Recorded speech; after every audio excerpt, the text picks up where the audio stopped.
Mkuti kidogo ambao unajulikana, maana ndio hii sasa unagundua kwamba barabara zimeshikana, magari yapo kwa wingi, kumaanisha kwamba itakuwa ngumu kwako hasa kama unatokea sehemu ya Kawangware ili unganishe na barabara hii ya Gitanga Road na Macharia Road kunradhi.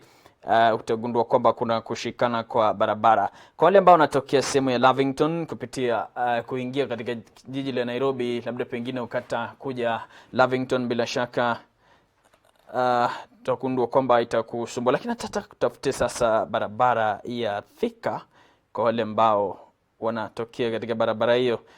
Jogoo Road najua ndo shida inatokea katika barabara ya Jogoo. Mpenzi mtazamaji, wacha tuangalie kwa wale ambao wanatumia Jogoo Road itakuwa kuna shida hasa ukiunganisha na Radis. Kuna msongamano mkubwa ambao unadhihirika bila shaka.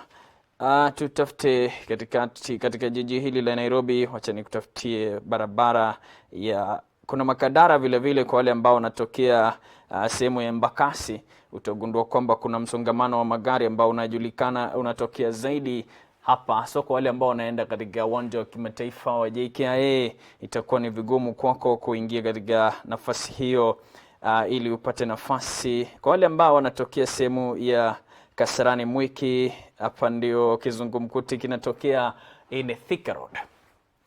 Hapa ni barabara kubwa ya Thika. Mpenzi mtazamaji, nikupatie taswira kamili kuhusiana na hili. Utagundua kwamba ukitokea sehemu ya Githurai uingie katikati mwa jiji la Nairobi hakuna msongamano, ijapokuwa sasa ukifika sehemu ya Hotel Safari Park bila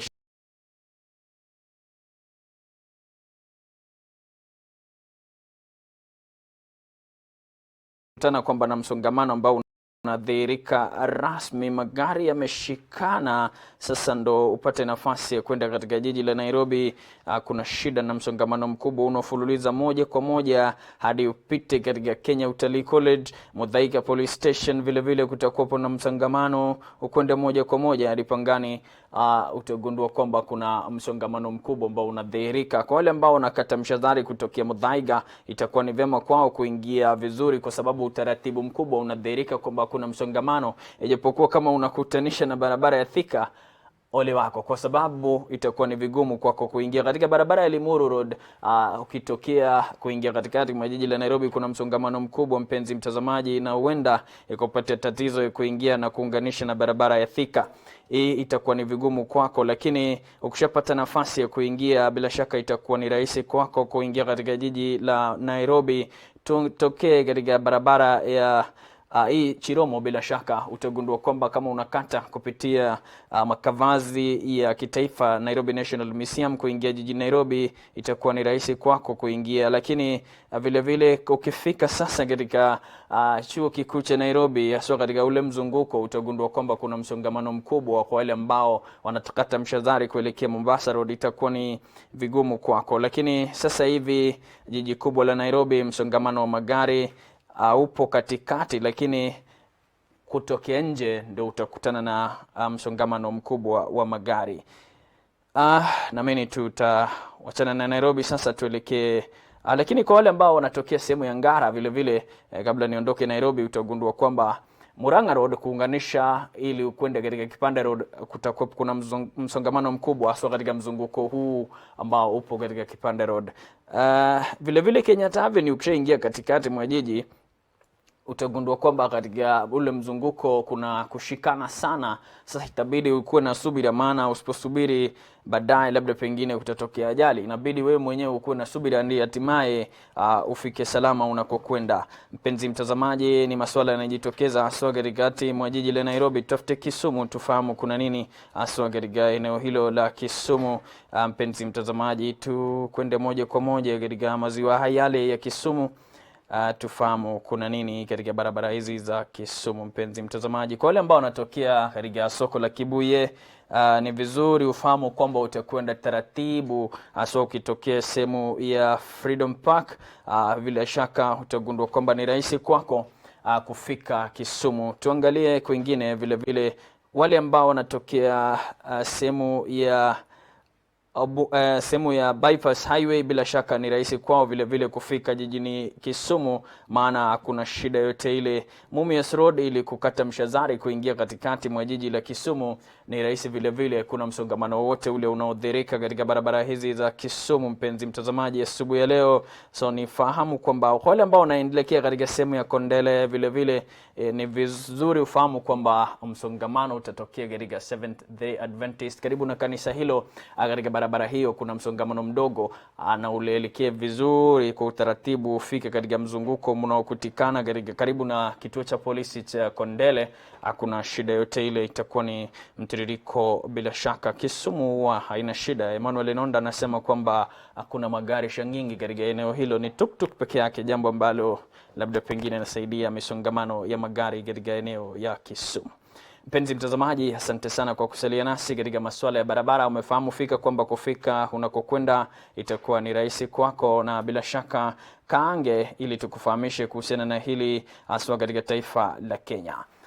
Ni hayo tu kutoka barabarani. Jina langu ni Emmanuel Terer, lakini usikwende mbali, maana mwenzangu Corazon Sefan ambaye jina lake tunalitafuta walitoa katika kamusi gani ya Kiingereza atarudi na masuala ya magazeti.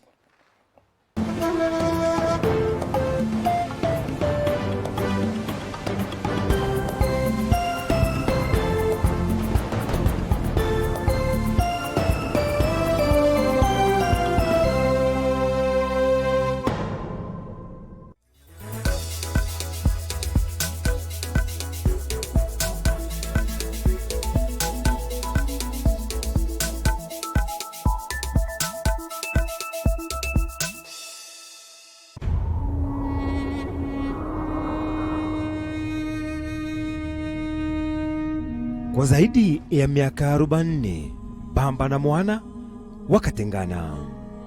Mwana akawa mhalifu na kunusurika kifo mara kadhaa. Ndio niliona flash zikipita za blue, zile sparks. Lakini niliposikia imepita ya kwanza, nikajua kama sijaisikia haiko kwa mwili.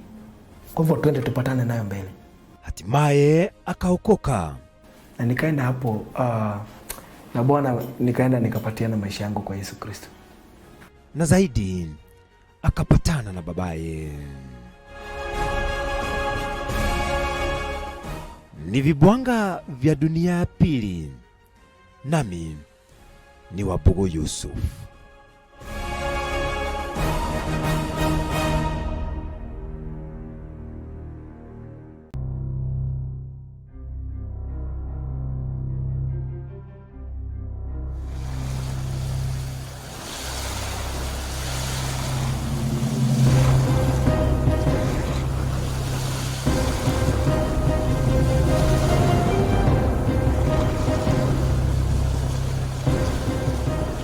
Nikifika nyumbani nikiulizia watoto, nauliza mama yenu wako wapi, nikaambiwa mama hata ametoka, anasema anaenda baharini. Kitu ambacho kilinishangaza sana kwa ajabu. Ni kweli wanawake ni wapike, lakini ikiwa mtu yuko na kipaji cha kuweza kufanya ile kazi, kwa nini asaidiane na mume? 2 na 2 zitakuwa ni 4, lakini 2 peke yake inakuwa ni ndogo.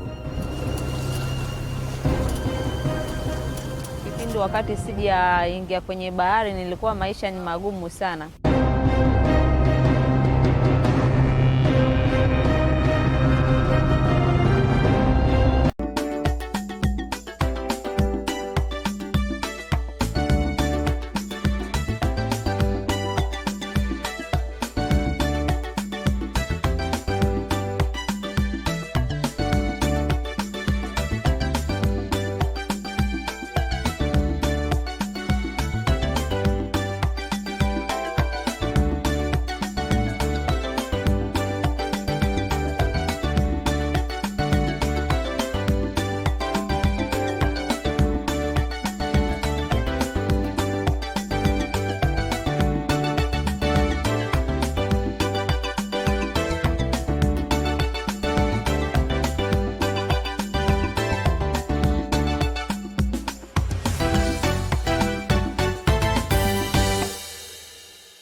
Na karibu tena mtazamaji na mpenzi wa runinga TV47 Macheo.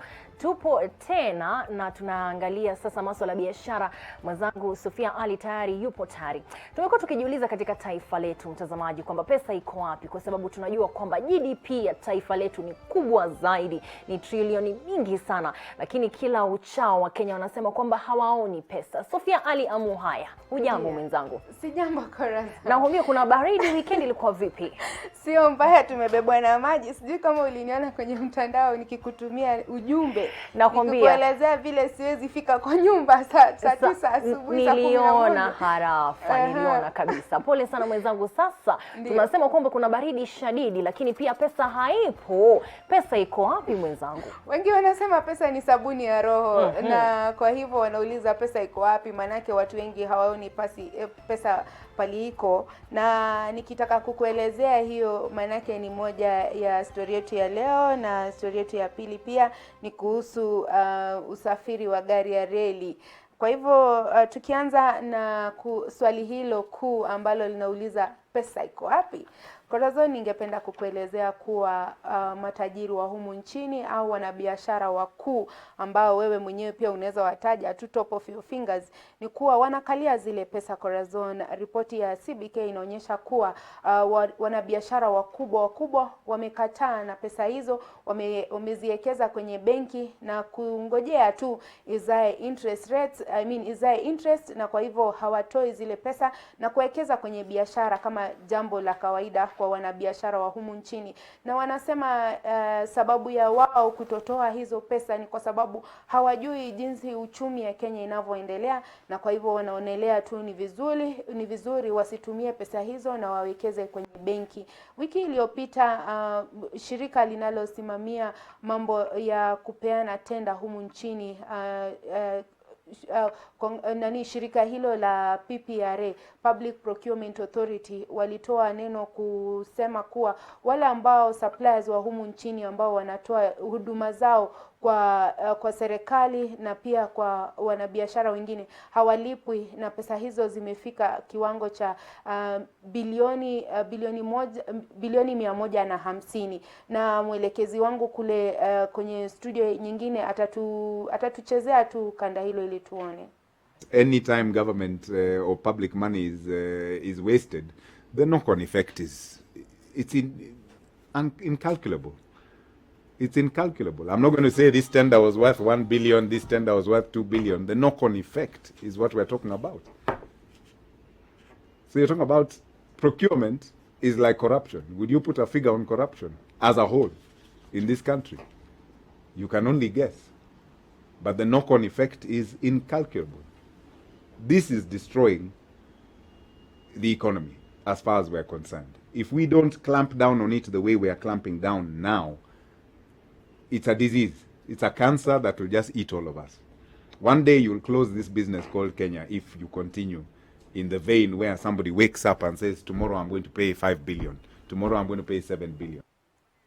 Kwa hivyo mpenzi mtazamaji, hilo ni taarifa kutoka Public Procurement Authority, na inaonyesha kuwa wanabiashara wadogo wanaumia humu nchini kwa kutolipwa malipo yao na serikali au kampuni ambazo wanatoa huduma zao. Na pia Central Bank of Kenya CBK inaonyesha kuwa pesa ambazo haziko kwa circulation, pesa ambazo zimekaliwa na matajiri hao au wanabiashara wakuu nchini ni shilingi bilioni 227. Hizo ni pesa ambazo zimeketi tu kwenye account zao kwenye mabanki, na kwa hivyo ni vizuri wakitumia hizi pesa, ndio maana tukue na pesa mikononi. Tukisonga mbele, basi taarifa ya pili ni kuwa usafiri wa gari ya reli imesimamishwa maeneo tofauti humu nchini. Zaidi hapa Nairobi ndio ambao wanatumia hizi gari ya moshi wa Kenya ambao wanafanya biashara zao CBD au katikati ya ya jiji ya Nairobi ambao wanatoka sehemu ya Kikuyu, Ruiru, Embakasi, Syokimau wanazidi kuumia kutokana na mvua ambayo imeendelea kunyesha, na kwa hivyo imesimamisha huduma hizo za reli, na inaonyesha pia wale ambao wanatumia usafiri wa reli wao wanatumia hiyo kama njia moja ya kusave pesa zao, manake usafiri wa gari ya reli au kutumia matatu ukiona bei zao ni mbili ambazo ni tofauti, hasa msimu wa mvua.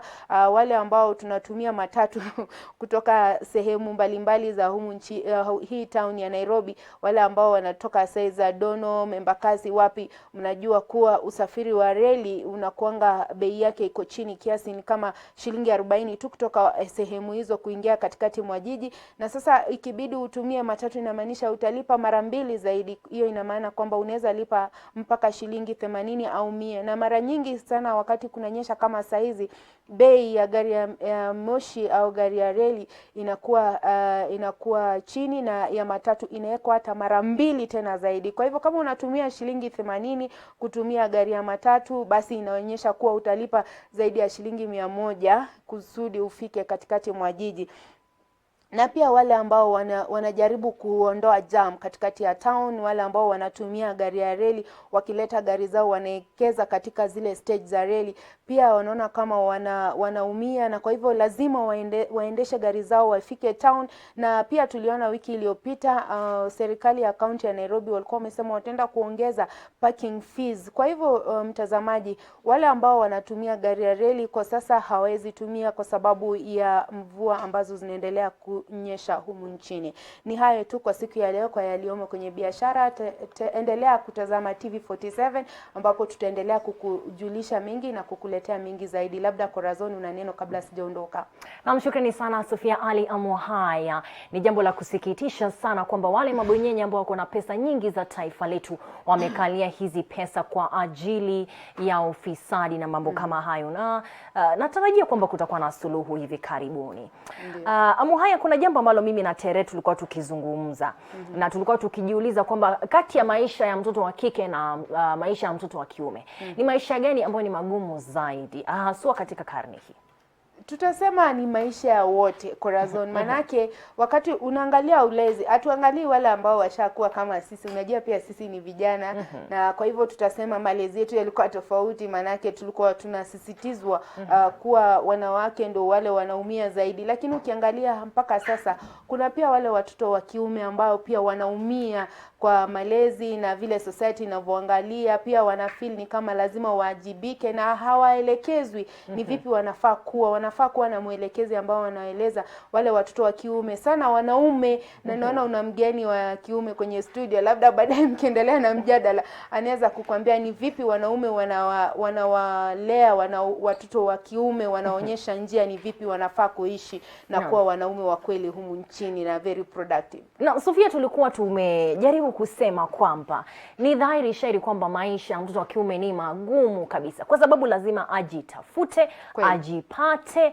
na aweze kujikimu na kujihifadhi na kujitafutia kwa muda unaofaa. Yeye hana wakati wa kupoteza. Kwamba mimi mtoto wa kike naweza kuamua leo kwamba nataka kwenda bara la Indi na niweze kuogelea, nikae hata mwaka moja kwamba nikijivinjari tu nikuwa na pesa zangu kidogo, na bado nirudi mwaka ujao bado nitapata, huenda labda kuna mtu ambaye ameshaninunulia gari mahali ama nyumba, ama nitaendelea tu nikapata nyumba yangu na kazi yangu, maisha yaendelee. Lakini yule mtoto wa kiume atakuwa na bibi, atakuwa na watoto, atakuwa na mama, atakuwa na wale wote wanamtegemea, hivyo basi hana wakati hata wa kupoteza. Tukaona kwamba huenda maisha ya mtoto wa kiume ni maisha yenye balaa mingi sana. Kweli na kubaliana nawe, lakini unajua vile ninavyokuelezea Corazon, ni vizuri sana kila mtoto wa kiume awe na mwanaume ambaye anamshika mkono na kumwelezea, kwa sababu lakini hawana wakati huu kwamba siku hizi kuna mabebi mama wanalea watoto, baby daddies wameenda kabisa, hawana wanaume wa kuwashika na kuwalea mikono. Bado tu ni ile wanafaa kuelekezwa wale watoto wa kiume. Nani atakaye waelekeza? Wale wakubwa wao, wale wanaume ambao washahitimu wanafaa kusimama nao na kuwaelezea. Labda sasa tuwatafute madukani na sokoni. Sawa. Na shukrani sana Sofia Macheo, mtazamaji na mpenzi runinga TV47. Jadiliana nasi kuhusiana na haya yote ambayo tunazungumza. Nambari ya SMS ni 22047. Nitaweza kupakua hewani moja kwa moja. Ameweze pale kuzungumza nasi kule mtandaoni ni @TV47KE kwenye Twitter na hata kwenye Facebook. Tayari niko na Daktari Rotich ambaye ni mwanauchumi na pia mchanganuzi masuala ya kisiasa na kijamii. Tutaweza kuchanganua yaliyomo kwenye gazeti. Mtazamaji samahani, kile ambacho ni cha msingi sasa katika taifa letu lipo kwenye magazeti kwamba hatima ya Governor Sonko na yale ambayo yanampata na yanamkumba na ina maana gani kwa kaunti ya Nairobi. Na kusihi usibanduke.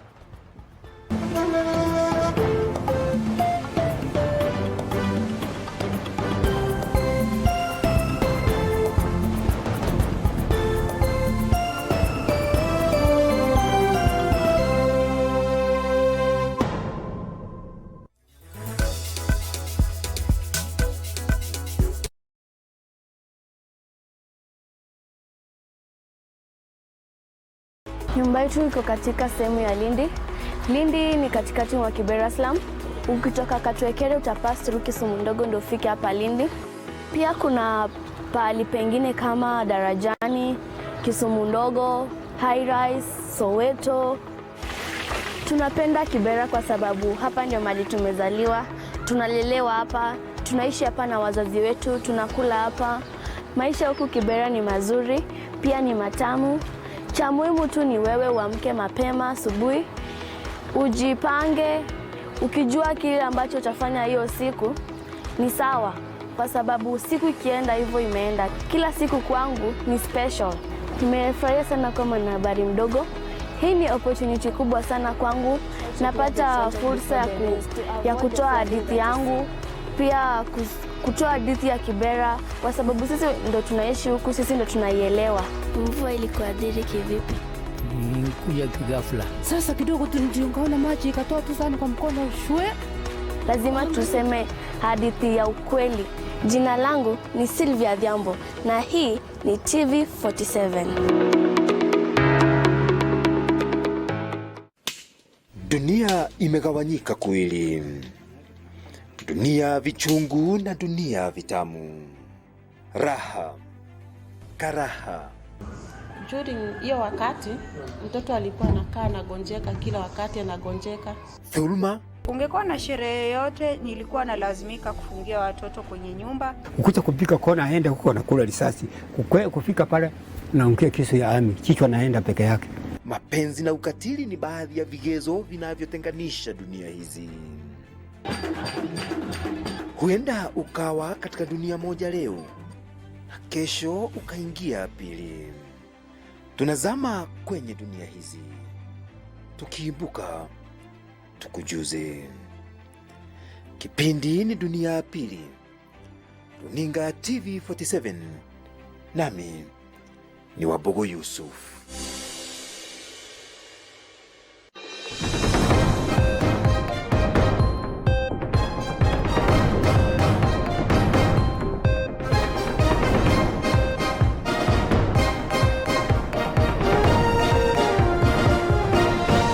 Twende sasa. Nipe countdown. 2, 1.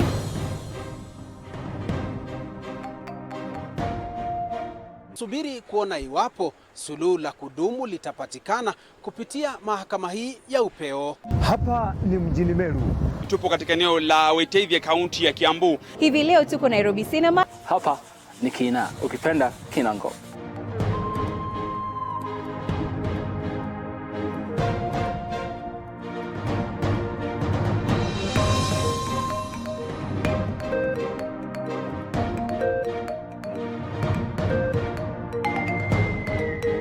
Usiwache hiyo dream ipotee. Kama huyu amekataa, tafuta mwingine, maisha isonge mbele. Mabadiliko haya yangali yanazua msuke baina ya washikadau. Baadhi ya changamoto hizo zilikuwa ni kama vile ukosefu wa maarifa. Wameweza kupeperusha bendera ya Kenya.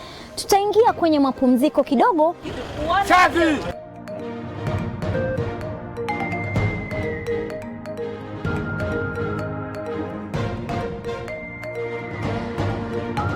Na hii, mpenzi mtazamaji, ndio TV47, macho na sauti yetu.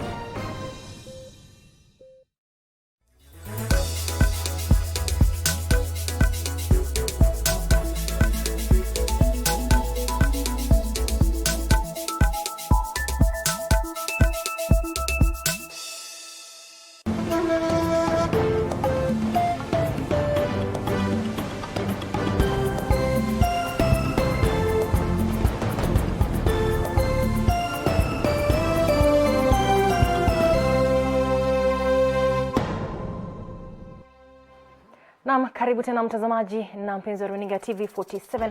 Tuangazie yaliyomo kwenye magazeti. Tunazo gazeti ya Daily Nation, The Standard, The Star pamoja na Business Daily na mchanganuzi mwenzangu Dr. Rotich, Joseph Rotich. Amen. Karibu sana. Thank you very much. Ambaye ni mwanauchumi na pia ni mchanganuzi masuala ya kisiasa na kijamii. Kisha naye nahodha mwenzangu Emmanuel Terere. Jamani, baridi mkuchapa vipi mwenzangu? Mbona kwamba ni kama ni kuku ambaye amenyeshewa. Kusema kweli unajua mvua haipotei. Mpaka leo nimeweka katika item zangu za maombi, God tafadhali tumetosheka. Asante. Tuendelee.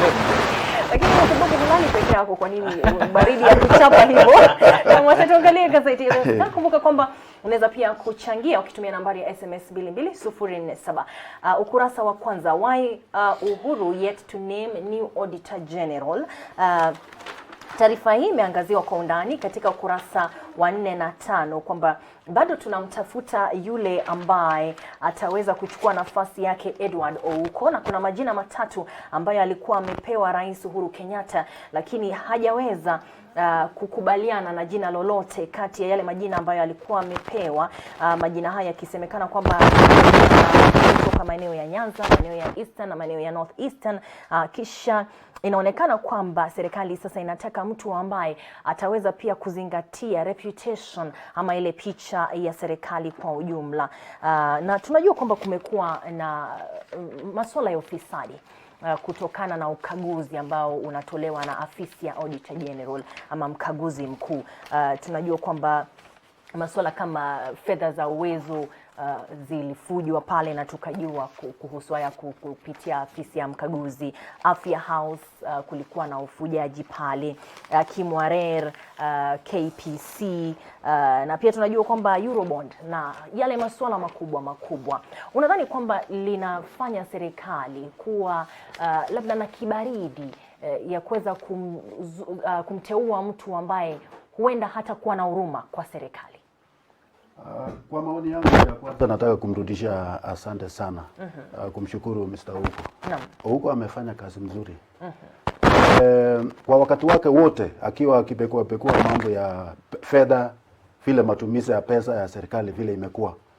Na ameweza kufichua mambo mengi ambayo yamekuwa yakitendeka. Na ni shida tu yenye imetokea ni vile kila kitu ambacho amekipata huwa inatangazwa. Na kuna financial institutions kama World Bank, kama NGOs wengine ambao wanafuatilia sana vile pesa zao zinatumika. Sasa sana mambo ya utumizi ya pesa na zile pesa ambazo zimepotea. Na kwamba kidogo sauti ina hitilafu, hivyo basi tuweze kurekebisha. Na hivyo basi tukiendelea kurekebisha, mtazamaji, tutarejea kujiuliza maswali haya yanaathiri uchumi kwa kiwango gani? Kwa sababu tunajua kwamba kwa wakati huu imebainika kulingana na taarifa kwamba wale mabwenyenye mavigogo wenye hela mingi sana nchini sasa wameweza kukalia zile pesa ama kuweza kuzificha kwa sababu wanaamini kwamba ufisadi unaathiri, unatatanisha hali ya uchumi. Na kwa sasa swali ni kutokuwepo na mkaguzi mkuu ama afisi ya mkaguzi mkuu basi inaathiri ile hali ya uchumi na kuwepo kwa hela. Na katika taarifa zingine ndani ya The Star ni kwamba mwanamume ambaye alikuwa amemdhulumu kingono mtoto wa kiume mdogo sasa amefungwa kifungo cha miaka 20, na wengi wanajiuliza, je, ni hicho kifungo kimetosha? ni kifungo ambacho kinapatana na ile hatia yake.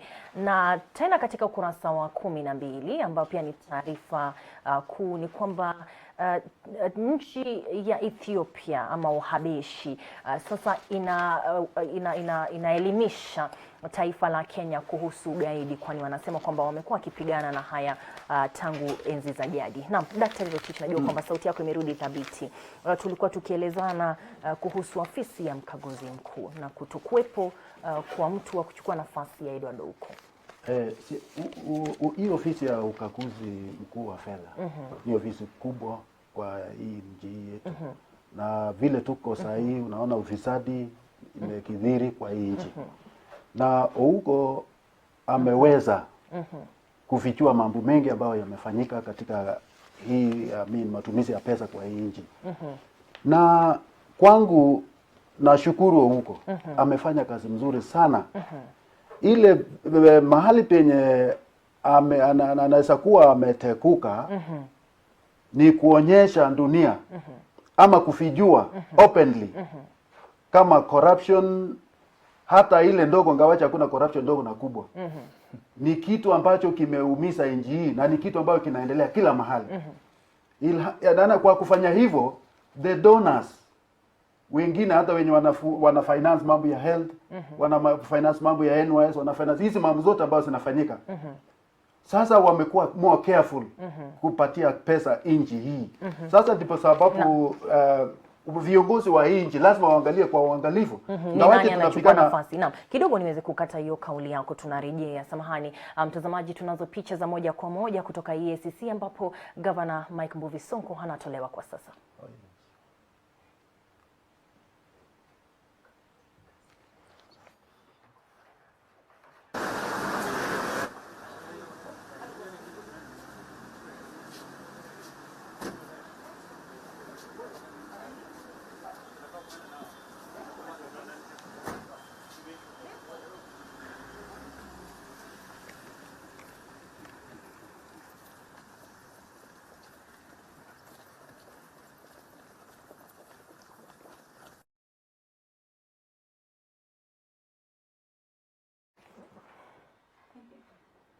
Naam, tutaweza kukuletea taarifa hizo vikamilifu.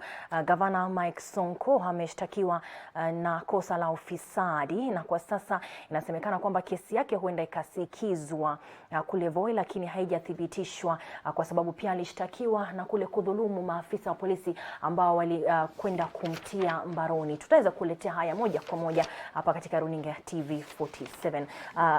Dr. Rotich, tulikuwa tukizungumza na unasema kwamba huenda aliteguka wakati ambapo alidhihirisha chembe kwa wazi chembe ya ufisadi kila mahali, na basi wale watu ambao walikuwa wakihifadhi masuala tofauti katika taifa letu wakaja wakashikilia mambo haya. Ilikuwa ni jambo jema ama ilikuwa kuteguka? Unajua kuna kile kitu ambayo tunasema mambo yetu ya kinyumbani. Tunaweza kusema chochote chenye tunataka kusema kwa sababu tuko na uhuru kufanya hivyo. Lakini hii kusema itatuadhiri ama itatusaidia. Lakini swala la ufisadi si swala ambalo unaweza kulificha. Ni kama kuficha uvundo, mwishowe itanuka, itatoka. Unajua, sisemi kama kuficha ufisadi, kutofichua ufisadi ama mambo ambayo yanafanyika kinyume ya sheria. Kufichua sio mbaya, lakini kuna vitu vingine ambavyo vinaweza kutuadhiri kama inji. Sasa tuseme kama corruption imekuwa msingi kwa mambo mengi ya Kenya. Ni inji gani watatupatia pesa?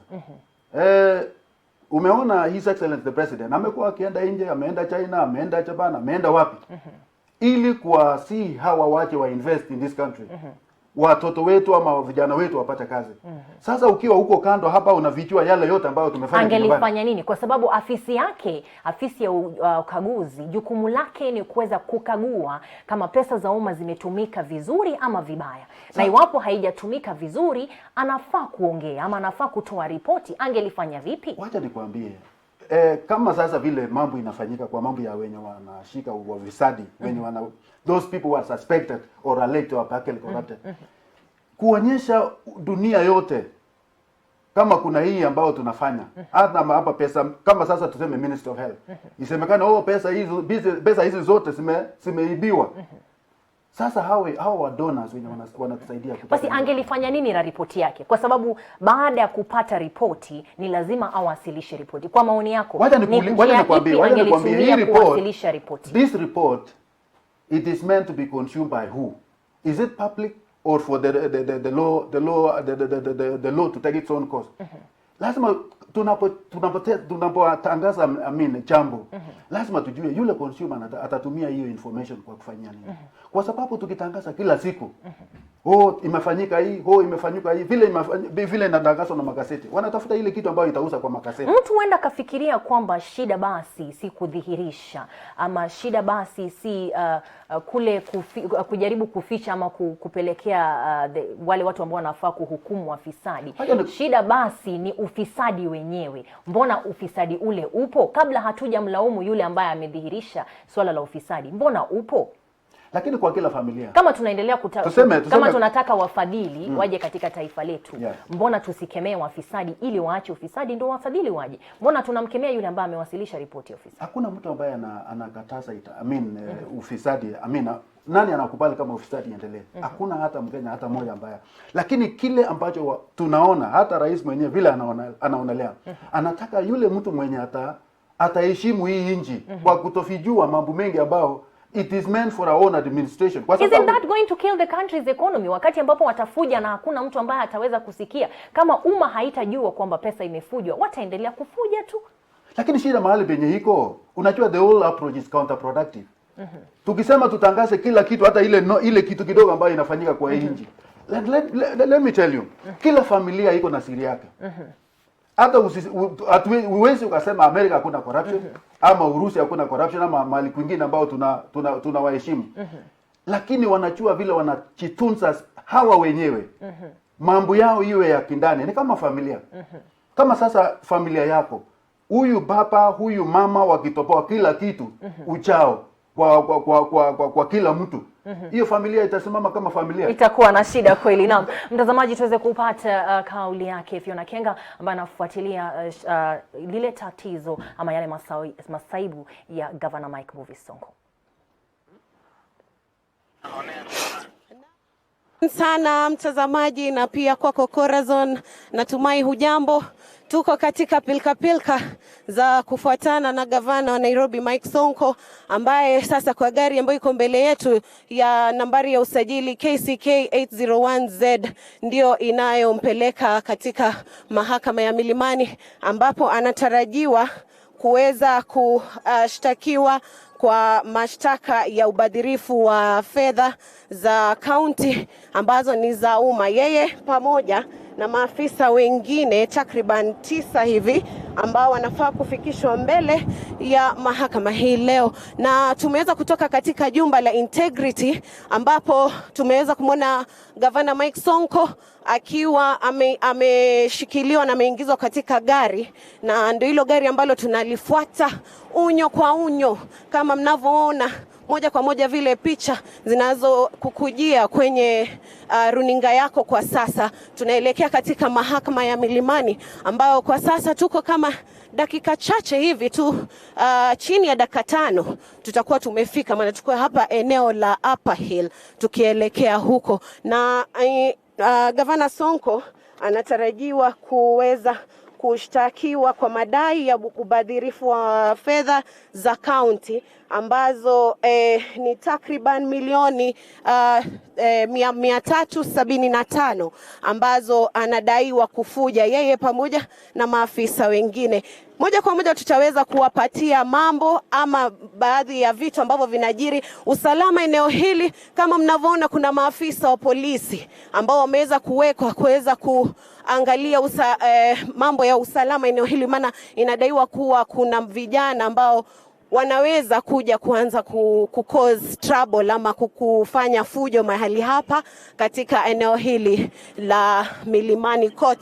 Kama mnavyoona, ndio hiyo gari ambayo iko mbele yetu tukielekea katika koti ya Milimani, ambapo Sonko na wengine maafisa wengine wataweza kushtakiwa kwa madai ya ubadhirifu wa fedha. Tutaweza kupatia taarifa hii kadri inavyojiri na jinsi mambo yatakavyokuwa yakiendelea. We mtazamaji, usibanduke, endelea kutazama TV47. Kwako Corazon.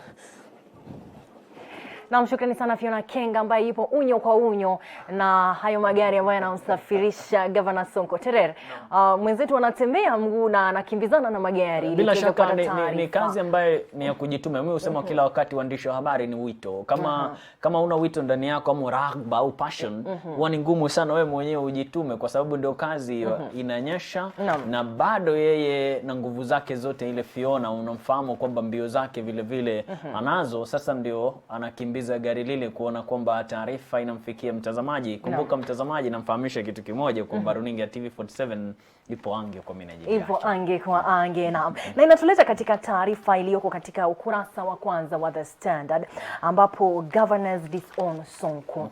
Sonko kwa sasa mtazamaji ameshikwa na anashtakiwa kwa madai ya ufisadi ya mubadhirifu ambapo amehusishwa na masuala ya ardhi, ya unyakuzi wa ardhi pamoja na ufujaji wa hela za umma pamoja na kule kusababisha rabsha wakati ambapo alikuwa akitiwa mbaroni. Inasemekana kwamba alimdhulumu afisa moja na mambo mengine. Tunaweza kujua yale kwa ukamilifu. Lakini katika ukurasa wa 6 na 7 wa The Standard inaonekana kwamba wameweza kutoa kwa undani yale ambayo yanamkumba Sonko, ambayo Sonko anakabiliana nayo, kwamba kuna masuala ya ardhi hapa ambapo si mara moja au mbili amehusika katika kuuza na kununua ardhi kwa njia ambayo haieleweki, na wakati mwingine hata inasemekana kwamba alipokea pesa kwa njia ambayo haikueleweka ambapo wanasema ni fraud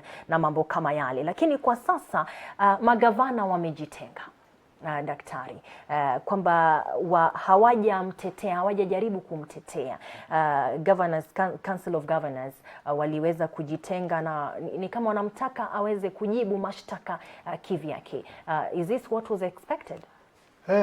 Kulingana na vile tumesoma kwa makaseti na yale yote ambayo tumekuwa tukishuhudia kwa TV, governors wenyewe hawajalaumu Sonko, lakini wamesema tunataka kumuonana na rais ili tujadiliane the way forward, kwa sababu Nairobi vile tunajua hakuna deputy governor, na vile sasa imefanyika kuhusu Sonko hapo ndani, inamaanisha serikali ya county ya Nairobi uongozi haipo. Ndipo sababu tunasema hii mambo ya ufisadi vile imeendeshwa, hawajali kama wewe uko na deputy governor ama hauna. Kile sheria inafanya ni kufuatilia yale yote ambayo kulingana na ile corruption ambayo imetajwa. Na kitu ambacho cause a lot of concern vile huyu alishikwa. Kwa sababu ngawaje tunasema Sonko alifanya nini. Uliona vile baada ya kuwekwa pingu, kuna askari bado anajaribu kupika yeye. Yaani unaangalia somebody went beyond his capacity. Yaani unaona yule ile wale askari wa zamani. Unajua we used to be called police force, but now they have been converted into police service. Sasa wenye wanaserve lazima wawe na wadilifu, lazima wawe na heshima wakati wanaposhika wahalifu. Naam, tunakumbuka wakati ambapo Governor Sospita Ojamong, gavana wa Busia, aliweza kushtakiwa. Tuliweza kusikia Governor Nanok akimtetea na akisema kwamba huenda vita vilikuwa ni vita vya kutarget ama kudhulumu. It was a witch hunt, kudhulumu watu wengine. Wakati huu wamejitenga na Governor Sonko. Kuna sababu ukiangalia sana mambo vile yamekuwa kwa hii mambo ya Sonko, ile allocations ambayo imefanywa ni kama so direct, ni kama hao wamefanya research ya kutosha. Investigation has been done and has been done properly. And again, governors also unajua they are most of them are on the waiting list. Lakini kusema ukweli kuna watu ambao wamejitokeza na kusema kitu kimoja kwamba huenda Sonko angefichua vitu fulani serikalini ndio maana labda anatafutwa. Je, unadhani kwamba kuna ukweli katikati ya unajua kuna mambo mengi ambayo huwa yametajwa, mambo ya cartels wenye wanahusika na mambo mengi, mambo ya biashara, mambo ya nini. Lakini ukiangalia sana serikali haangalii hiyo mambo ya cartels. Wanaona Sonko mwenyewe mambo ya procurement vile ilifanywa, mambo ya kupeana tenders vile ilifanywa, na mambo ya kickbacks imefuatwa mpaka mahali penye imefika. Katika sentence yako unasema kwamba cartels, masuala ya cartels. Wengi wanasema kwamba Kidero akiwepo katika mamlaka yeye hakuwa anapigana sana na cartels, lakini Sonko amejitokeza kuwapiga, jambo ambalo labda pengine ndio inamletea matatizo. Lakini kuna mambo mengi lazima tuelewe, kwa sababu Sonko amekuwa akiwasihi wenye wamewahi kufanya business na county government ya Nairobi walete ile barua ambayo inaonyesha wangelipwa. Unajua sasa inaonekana ni cartels wanamchapa yeye kwa sababu amekataa kulipa ile pesa ambayo alikuwa akihitajika kulipa. Kwa sababu unajua kuna zile ambazo tunasema serikalini sasa the government inahimiza county governments walipe pending bills. Sasa unadhani kuna ukweli hasa katika mahakama, kama sasa mahakama ndio nao mahakama EACC, je, kuna ukweli katika EACC sasa ndio wanafuatilia Sonko badala ya wao kufichua ufisadi, ndio ni kama wanasitiri ufisadi? Lakini hakuna kiongozi ambaye anaweza sema nimeiba. Sasa ni kati ya hao wenye wanachunguza wafuatilie, wafichue chenye kimefanywa. So uamuzi wa kotini ndio tunasubiri sana kujua hiyo ni ukweli ama sio ukweli. Ama si ukweli. Tunajua kwamba siasa ina mambo yake na watu wengine wanasema kwamba ukweli mmoja huzingirwa na uongo mwingi sana. Tutakuja kuangazia kwa undani katika Darubini ya County. Mtazamaji, kumbuka kwamba unaweza kutoa maoni yako moja kwa moja katika majadiliano haya ukitumia nambari ya SMS 22047 22047. Na najua kwamba pia utakuwa na wakati mwafaka wa kuweza kupiga simu wakati wa Darubini ya County tutakapozungumza kuhusu kukamatwa kwake Gavana Mike Mbuvi Sonko. Na naambiwa kwamba mgeni mwingine ameungana nasi, Cyrus Litswa, Governance and Leadership Expert. Karibu sana kwenye jukwaa la TV47 Macheo tukiangazia magazeti. Tayari kuna jambo hapa ambapo tayari mtu anatuma arafa anasema Sonko ni mtu selfish na hana kipawa cha uongozi, kwamba Nairobi nataka mtu wa kusikiza wanabiashara na kuwaheshimu sababu wao ndio wana Nairobi.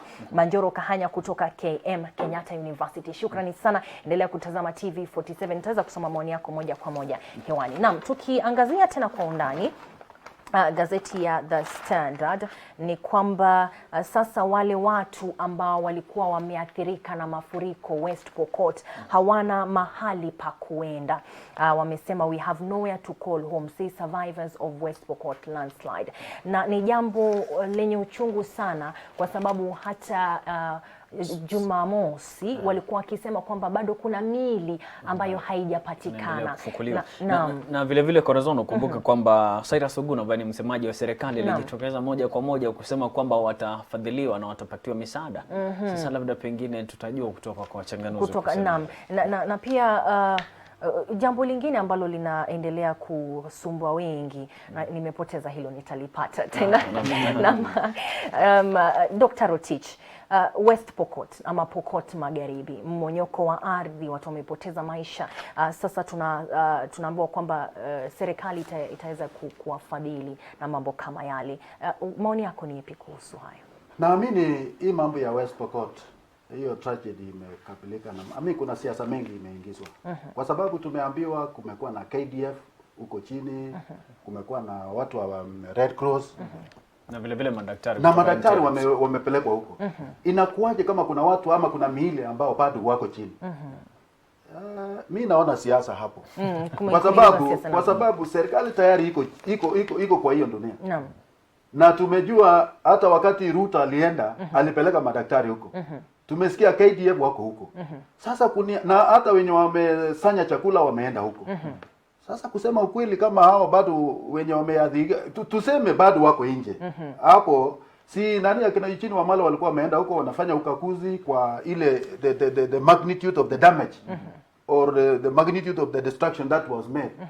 Alafu serikali ikaramia. So I believe that the government is on the process. Is in the process now. Cyrus Litswa, mafuriko imeweza kuharibu barabara, madaraja, maisha yamepotea na ni kwa muda mchache sana. Na bado tunaambiwa kwamba mvua itaendelea na huenda kukawa na bado mafuriko zaidi. Maoni yako ni yapi? Are we ready for the disaster that's coming? Asanteni sana kwa kuwa nanyi asubuhi ya leo. Kwanza poleni kwa kuchelewa sababu ya msongamano wa magari. Ambalo ningesema ni kwamba serikali ambayo tunayo ama serikali ambazo tumekuwa nazo kuanzia tupate uhuru wale ambao wamekuwa vipaumbele kutafuta uongozi wa kisiasa, kutawala nchi hii, wamekuwa na sera za kibinafsi zao wenyewe, si sera za kumfaidi mwananchi. Manake kiangalia mambo ya mafuriko, si jambo limeanza leo, si jambo limeanza jana, ni jambo limekuwa mwaka jana, likakuwa ile miaka ingine na limezidi kukua. Shida ni kwamba serikali inawajibika kivipi? Serikali inaweka mikakati ipi ya kuzuia mambo ya mafuriko, ndiposa wakati mvua inakuja inanyesha mingi tusiwe na mafuriko mwaka ujao. Unapata ya kwamba serikali inatumia njia zile zile ambayo ilitumia wakati uliopita. Watu waangamie, wakimbie pale, wafanye ile technical appearance, wakishawafanya hivyo then watoke, waende. Hakuna suluhisho wamefanya. Ile kitu serikali inafikiria ni kupeleka misaada. Utasaidia wananchi mpaka lini? Na ili hali wako na uwezo wa kujisaidia wao wenyewe. Saizi tunalia mvua. Kuja kuwa na mavuno mazuri, ukienda Kitale, ukienda Eldoret, ukienda magharibi mwa Kenya, hakuja kuwa na mavuno mazuri. Hii inadhihirisha ya kwamba mwaka ujao kuna njaa. Maana hakuna lishe bora, hakuna vyakula. Na serikali yapaswa kufanya nini? Ukiangalia kwa ile manifesto ya Jubilee, the Big Four agenda, wanasema healthcare, food security. Kwa hii food security wameweka mikakati ipi kuja mwaka ujao wananchi wasiangamie kwa njaa? Kumekuwa na kiangazi, watu wamefariki. Kiangazi bado kitakuja mwaka ujao. Ile mbinu serikali imetumia mwaka huu, serikali itumia mwaka jana, ndio mwaka ujao itatumika mwaka ujao. Na mnajua kwamba ni masuala ya sera. Mtazamaji, Fiona Kenga yupo kule Milimani ambapo kesi yake Gavana Sonko imepelekwa pale, na atatuelezea ni hatua zipi ambazo zimeweza kuchukuliwa hadi sasa. Fiona Kenga mwenzangu, zamuni yako. Moja kwa moja na kupata mwenzangu Corazon ulioko kwenye studio. Kama tulivyokuwa tumekuambia hapo awali, ni kwamba gavana wa Nairobi Mike Mbuvi Sonko amefikishwa katika mahakama ya Milimani saa hii asubuhi akiwa ameandamana na maafisa wa polisi, na anatarajiwa kushtakiwa kwa madai ambayo nitaweza kuyasoma kwa kizungu hapa. Conspiracy to commit an offense of corruption, willful failure to comply with law relating to procurement, na pia conflict of interest, lawful acquisition of property. Baadhi ya madai mengine ambayo pia ni deceiving principle, money laundering na accusation of proceeds of crime. Ni mambo ambayo yanamkabidhi ama ni mashtaka ambayo yanamkabidhi. Lakini Sonko kupitia mtandao wake wa kijamii wa Facebook na pia Twitter aliweza kusema yeye hana makosa yote, hana hatia, lakini ataachia mahakama iweze kuchukua the lawful way ya kuweza kunini kesi yake, na hapo ndipo wananchi watajua mbivu na mbichi. So hapa leo tuko katika jumba la mahakama ya Milimani ambapo tunasubiri kusikia kesi ambayo inamkabidhi Sonko, ambayo ni ubadhirifu wa mali ama pesa za kaunti ambazo anaambiwa ama anadaiwa kuzitumia vibaya yeye pamoja na maafisa wengine takriban 9 ambao watafikishwa mahakamani hii leo na wataweza kushtakiwa kwa madai hayo. Na baadaye tutaweza kukujuza zaidi kadri mambo yanavyokujia ama kadri kesi hii inavyoendelea. Tutaweza kuwapatia taarifa hapa tukiwa katika majumba ama katika mahakama ya Milimani. Corazon, kwako tutaweza kukujuza zaidi kadri kesi hii inavyoendelea. Kwamba unaweza kuzungumza nasi moja kwa moja ukitumia nambari ya SMS 22047 kuhusu kukamatwa kwake kwa Gavana Sonko na zile kesi ambazo sasa amekabidhiwa. Terer, najua kwamba kurasa hii kurasa ya 4 kuhusiana na swali hilo, Sonko anakabiliwa na mashtaka 8. Moja ni vile kutumia ofisi yake vibaya, na vile vile kupeana zabuni kwa njia ambayo si rasmi, na vile vile kutumia ofisi yake vibaya. Alipeana tenda kwa njia ambazo zilikuwa zinamfaidi yeye. Na vile vile utakatishaji wa fedha, naamini ni utakatishaji wa fedha ndio kwa money laundering. Ni utakatishaji wa fedha. Director of Public Prosecution Juma ndio wakamwelekeza kwa sababu ya mashtaka kama yale, na vile vile nadhani kwamba yeye ndio atakabiliwa na shtaka ambalo linasemekana kwamba yalitumia takriban milioni 357 ya serikali ya kaunti, jambo ambalo labda pengine tutafuatilia kuhusiana na jinsi ambavyo Fiona Kinga amesema. Naam, shukrani sana Emmanuel Tere. Waonaje ni masuala yenye uzito ya kutosha kwa sababu huyu ni gavana wa Nairobi na Nairobi ndilo jiji kuu. Naamini kwamba kusaidiwa na wachanganuzi vile vile kuna mambo mengi watu wamesema, so witch hunting ya mtu anawindwa moja kwa moja. Rais Uhuru Kenyatta jana katika hotuba yake alisema kwamba kila mtu abebe mzigo wake, jambo ambalo hatufahamu ni kwa nini. Labda pengine Rotich, ni kwa nini Rais Uhuru Kenyatta anamtupia lawama Sonko kwa kusema kila mtu abebe mzigo wake? Lakini rais hakutupa lawama kwa Sonko. Kile ambacho alitaja, kwa sababu kulikuwa na malilio mengi kutoka watu mbalimbali wakitaja vile huyu alishikwa, vile wanaona kama ni haki zake askari wakupatia nafasi kwa njia ambayo hata vile huyu alishikwa kwa sababu angeambiwa aende, si angeenda bila kufanya ile drama ambayo tuliona. Lakini kulingana na hiyo outcry ya watu, ndio rais akasema yeye mwenyewe kitu cha muhimu kwake ni kupikana na ufisadi. Hapo ametangaza kila mara. So amesema kila mtu achukue msiko yake, asije yeye mwenyewe akaonekana ni yeye anamdhulumu Sonko, lakini ni sheria. Naam, ni sheria kwenyewe. Naam, Cyrus, ukurasa wa 5 actually wa The Standard unasema carry your own cross, Uhuru tells leaders. Ilikuwa na maana gani? Kwa sababu ingawa hakutaja mtu moja kwa moja, kulikuwa na uzito pale kulingana na yale ambayo yanatendeka sasa. Si mara ya kwanza kwa rais kunena kusema kwamba kila mtu achukue mzigo wake. Utakumbuka akiwa kule alikuwa kule mambo wa Pwani. Wakati alikuwa anazindua ile mambo ya wanabaharia. Alinena kwa akasema saa hizi hakuna mambo ya masimu, siji kupigwa hapa, simu kupigwa wapi. Kila mtu abebe msalaba wake mwenyewe. Alianzia hapo ndipo alipoanza kusema kwamba kila mtu atabeba msalaba wake mwenyewe. Kuangalia mambo ya Sonko, mambo ya kusema ati angeitwa angeenda, ukifuatilia taarifa kuanzia aliposhikwa Ijumaa, wanasema ya kwamba wamemtafuta Sonko hata kwa zile namba zake za simu rasmi hapatikani. Lakini kuna mtu mmoja amesema kwamba baada yeye kufungua simu kwa dakika moja wakampata kwa GPS. Ilibidi watumie wale maaskari, watumie zile nambari za maaskari wake kumtafuta. Na alipoonekana kule Kilifi kule Voye na inasemekana alikuwa anatoroka, basi ndiposa wakaweka ile inaitwa roadblock pale kwenye barabara.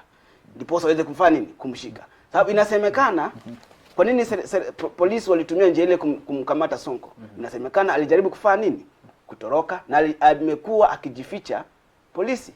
Kumaanisha ya kwamba kwake hajakuwa, kwenye serikali ya county kwenye ofisi za county hajakuwa, nyumbani kwake Nairobi hajakuwa. Unadhani alifahamu fika kwamba yeye ako na makosa ndio maana anajificha? Kusema ukweli, kama Sonko wakati hapa nyuma tumekuwa akiona mwenyewe akijisalimisha kwenye afisi za EACC. Jambo tunalojiuliza ni hili, ni mbona wakati huu hakuweza kujisalimisha?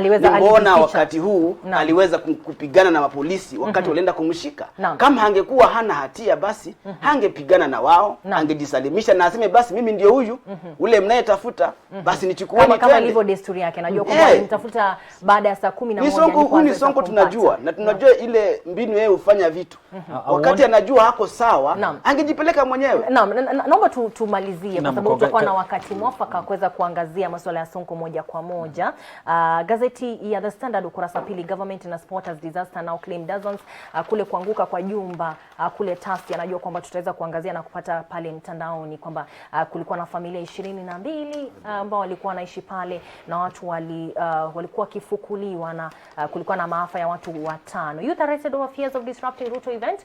Kule ambako Ruto alikuwa amekwenda ni eneo moja.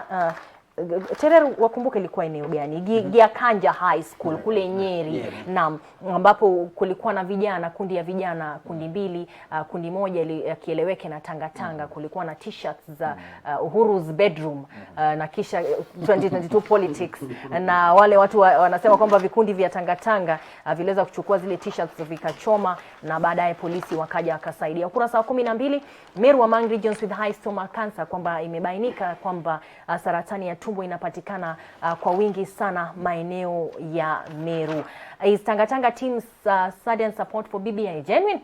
Je, kule kuunga mkono kwa ripoti ya BBI kutoka kwa mrengo wa Tanga, je, ni kuna ukweli pale ndani? Dr. Rotich, tukimalizia lakini lazima tuangalie kwa undani kwa sababu tangu hiyo BBI iwe launch hakuna wale ambao mnaweza kuita Tanga ama Ruto team wamekataa tangu mwanzo.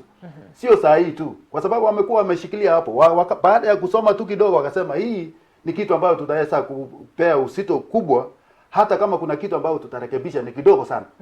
Hasa wengine wanasema tunaweza hata hii tuipitishe vile iko. Na kusema genuine ama sio genuine, tunaweza pimaje kweli? Wamesema, wametamka kwa vikao vyao vile walikutana chuzi huko kwa mkutano yao, na wakatangaza kwa kila mtu kama sisi msimamo yetu ni hii, tutasupport PPI vile iko. Shida mahali penye iko ni sasa tupelekee wananchi kama referendum ama tufanye kisheria kama kwa wabunge. Hapo wanatishia na wanasema kwamba huko bunge wafuasi wa Ruto ni wengi kuliko hao wengine. Ndipo sasa wasema tupelekee Wanjiku huko chini kwa sababu yeye tu atatuamulia. Afanye maamuzi. Na kuna kitu kingine lazima, kuna watu hawako genuine.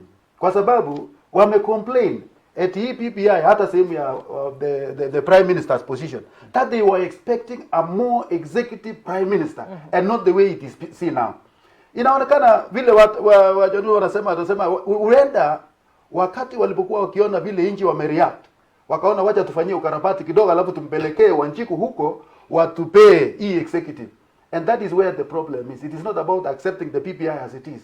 It is about what some quarters would have wished to have in that PPI. Ambapo haipo na Cyrus. Ili swala la BBI. Kwanza BBI ni jambo ambalo halijawekwa kirasmi ya kwamba watu tuijadili ama walisema tuisome.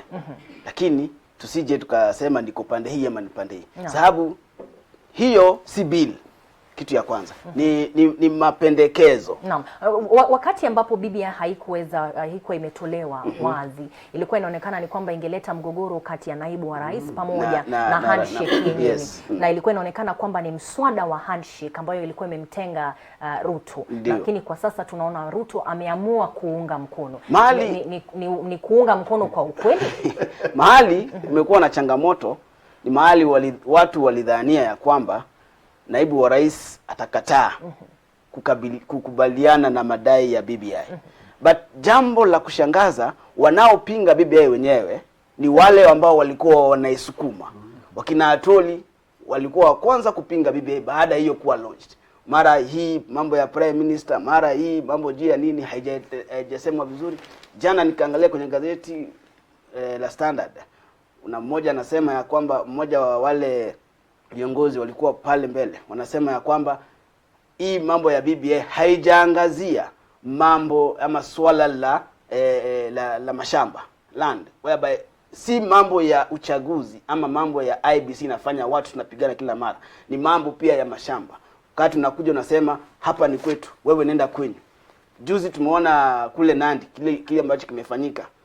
Tumeona bado pale Kisumu, mpaka wa Kisumu na Nandi kumekuwa na migogoro ya mashamba.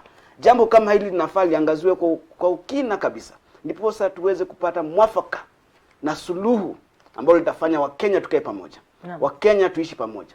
Na BBI pia yafaa ingeangazia masuala kama mimi kama kijana, masuala kama yale ya employment, youth employment, kwa sababu vijana ni wengi na wanaopata kazi sasa ni wazee.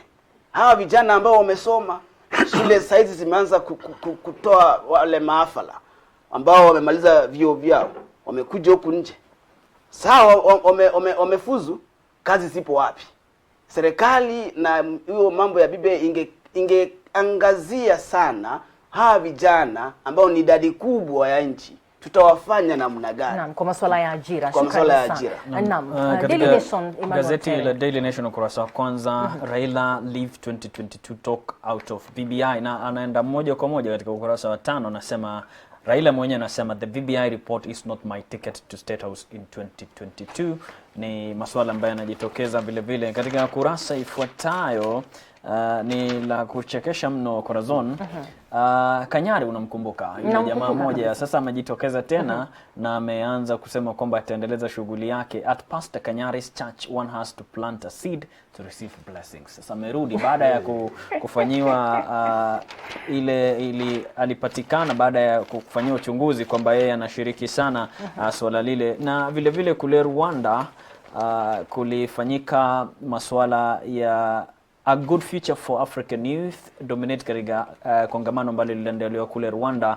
Vijana sasa hivi ndio wanaangaziwa zaidi haswa katika kongamano hilo. Ni ukurasa wa 8 katika Daily Nation. Kubwa zaidi ni masuala ya BBI. Raila anasema kwamba yeye atumii BBI kama tiketi yake 2022. Cyrus. Asante. Si mara ya kwanza kwa Raila kusema ya kwamba haji na masuala ya kumwezesha kuwania kiti wakati tunakuja kwa uchaguzi mkuu. Mwaka wa 2012 13 14 walisema ya kwamba alibabakisha risasi moja. Risasi moja akafanya nini? Ikakuja ikaisha namna hiyo. Hiyo risasi yake moja ikakuja ikakuwa imeishi. Bado akakuja akasimama. Siwezi sema ya kwamba miaka yake inamzuia. Hakuna mahali kwa katiba inazuia mtu kulingana na miaka yake. Yeye ako huru kusimama na ako huru kama Mkenya. Na kama anaona ya kwamba anafaa kuongoza, basi ako huru kusimama. Hakuna mtu anayemzuia. Unadhani kwamba basi anapeleka mswada huu upande wa referendum kwa sababu itampa msukumo na ule mvuto wake wa kuwania kiti hiki? Kama unasema ya kwamba kupeleka bunge ni shida. Manake naibu wa rais ndiye ako na usemi kwenye bunge. Ningependa pia kuangalia namna hii. Kama naibu wa rais ako na usemi bungeni, wale wabunge wanatoka wapi? Wanatoka kijijini mahali unatoka. Je, huyu jamaa ambaye ako na usemi kwenye bunge hana usemi katika eneo lake analowakilisha? Hana usemi katika ile county anayotoka? Ni jambo ambalo linafaa tuangalie kwa kina zaidi. Woga umekuwa ni kwamba watahongwa. Kuhonga si shida kubwa. Shida kubwa ni kuangalia wale. Hata ukiangalia gazeti la jana likakuja vizuri sana, likasema nikapiga hesabu yangu nikapata ni around 150 something MPs. Na wanadidi maspala chini akasema bado wabunge 15 wengine zaidi kufika 190 something MPs ambao wana support mambo ya Ruto na BBI. So swali langu kuu na bado nimeuliza hapo mbeleni, kama hawa wabunge ambao ni wawakilishi wa watu wanaogopa ya kwamba wakipeleka bungeni basi itapelekwa hivi basi iende yanguke chini ama ipite kulingana na Ruto mwenyewe. Je, ikienda pale mashinani hawa wabunge hawana ushawishi? Lakini sasa ushawishi unatoka vipi kama umehongwa kwamba henda nyumbani utazungumza na wale watu wako wakuje waegemee upande wangu? Sasa bila shaka watafanya chochote, ukarabati utatokea. Udhani kwamba hilo litatokea kwetu? Unajua jana Moses Kuria wakati alikuwa kikao fulani alitaja kwamba ni wangapi ambao wamepata copies ya BBI? Hakuna hata moja. Na wengi wao walikuwa wameambiwa sasa mtasoma kupitia online. Sasa kupitia online yule Wanjiku watasoma kupitia online. So hii kitu ambacho tunasema Raila anasema ati yeye hatarajii ama hii PPI si tiketi yake 2022. Sio tiketi yake 2022. Lazima tujue ya kwamba Raila ni mwanasiasa. Ni mkongwe mwanasiasa wa hii nchi. Ameleta mabadiliko mengi. Na anajulikana vile anavyofanya kazi. Sasa gawaja anataja 6. Ni hataki tu ahusishwe hii kwa sababu yeye mwenyewe alikaa na Mheshimiwa Uhuru, wakajadiliana, wakapeana hiyo 9 point whatever agenda yenye imesaa sasa hii PPI. Sasa ukiangalia kwa undani ni vile watu sasa wanauliza hii mambo ya PPI kukupalika kwa tangatanga team ni ya ukweli ama ni ya uongo. Sasa hata hii ya Raila hii ukiangalia kwa makini hajasema ukweli. Yeye ni mwanasiasa, yeye anawania, na ukitaka kujua mtu uchue kwa marafiki zake. Kwa sababu hawa wenye wamesunguka prime minister wanasema sasa hii ni wakati wetu kufika huko na tutapitia hii. No, and again what is also to jenye walisema kwa mambo ya PPI, wanasema hawakuishia mambo mingi hasa ya muhimu kama land titles iheshimiwe. Mimi nafikiri hiyo kitu imetokea sana kwa sababu ya hii mambo ya Mao. Whereby unapata yule CS alisema a title is just a paper. Ndipo sasa watu wameangazia if we cannot respect the sanctity of the title deeds, then what business do we have? Ndipo sababu sasa hii maoni mbalimbali vile inatokeza. Wacha nikwambie ndugu yangu, hii mambo ya PPI yenye inapelekwa na wanasiasa, lazima waongee siasa, lazima wawe kwa siasa, lazima wawe na lengo ya kutumia hiyo kama kuendesha mpaka 2022. Sasa ukiangalia unajua vile sasa hao wengi wa wale ambao wanakataa sasa walikuwa wakifikiria Ruto atakataa hii kitu na wangetumia hiyo kisingizio wa former team ambao ingeenda kama chama. Hebu angalia tu ile mambo ya mabadiliko ya ODM na ndizi ile ya referendum. ODM ilikuja ikawa a very huge and powerful party ambao ilipawapeleka wao mpaka mahali penye walifika. Sasa hapo ndipo sasa wengi wao walikuwa wakiangalia kitu kama hicho. Ruto angekataa hii kitu, hiyo ingewaleta sasa hawa wote nafasi ya kuchabana kisiasa. Lakini unakubali sasa Ruto amekubali. It is like puncturing a moving vehicle. Amewaacha kwa njia panda. Yes. Nikurejelea ile swali kama Ruto ana support BBI kwa uhaki. Ningesema nikiangazia mwaka wa 2010 basi anaisupport kwa uhaki. Sababu 2010 the 2010 constitution alitoka wazi akasema mimi siko na hii katiba. Hii katiba ina shida hii, ina shida hii na ina shida hii. Na ningependa Wakenya tusipigie kura vile iko. Tukae chini, tufanye marekebisho, tukishafanya marekebisho basi tuilete. Sasa kwa sababu amekubali hivi inamaanisha kwamba kuna uzuri. Na kila mmoja akaona basi huyu ni rebel. Kila mmoja akasema mambo yake. Na sasa hizo wakati ya BBI wengi walidhani ya kwamba atafanya nini? Atakataa na atapinga. Tulisikiza hotuba yake akiwa Katham, yes. Katham ambapo alikuwa akizungumza na mapendekezo ambayo alikuwa ametoa karibiana. Nahitaji yale maji na yale ambayo yalitolewa kule kwenye BBI, lakini kulikuwa na tofauti kidogo haswa upande wa wadhifa wa prime minister na majukumu ya the deputy president. Inamaanisha kwamba angelipenda ripoti yenyewe ikae tofauti, muundo wake uwe tofauti. Inamaanisha basi labda huenda hamna uhaki haswa kulingana na yale ambayo tunajua kwamba angelipenda. Labda anafanya hivi ili aweze kuchimba mipango ya wale watu ambao wanataka kukabiliana na malengo yake ya kisiasa. Lakini ukiangalia sana kwa makini vile wakipitisha kupitia bunge. Unajua Ruto mwenyewe vile tunaangalia vile tunasikia hata wale wabunge ambao wanahudhuria mikutano zake. Unaona wako na wingi wa hawa. Sasa ukipeleka kwa bunge ni kama una simple platter that you pitisha vile iko. Na unajua with the non-executive prime minister yenye inasemekana yeye atateuliwa na president and it will be debated or confirmed in parliament.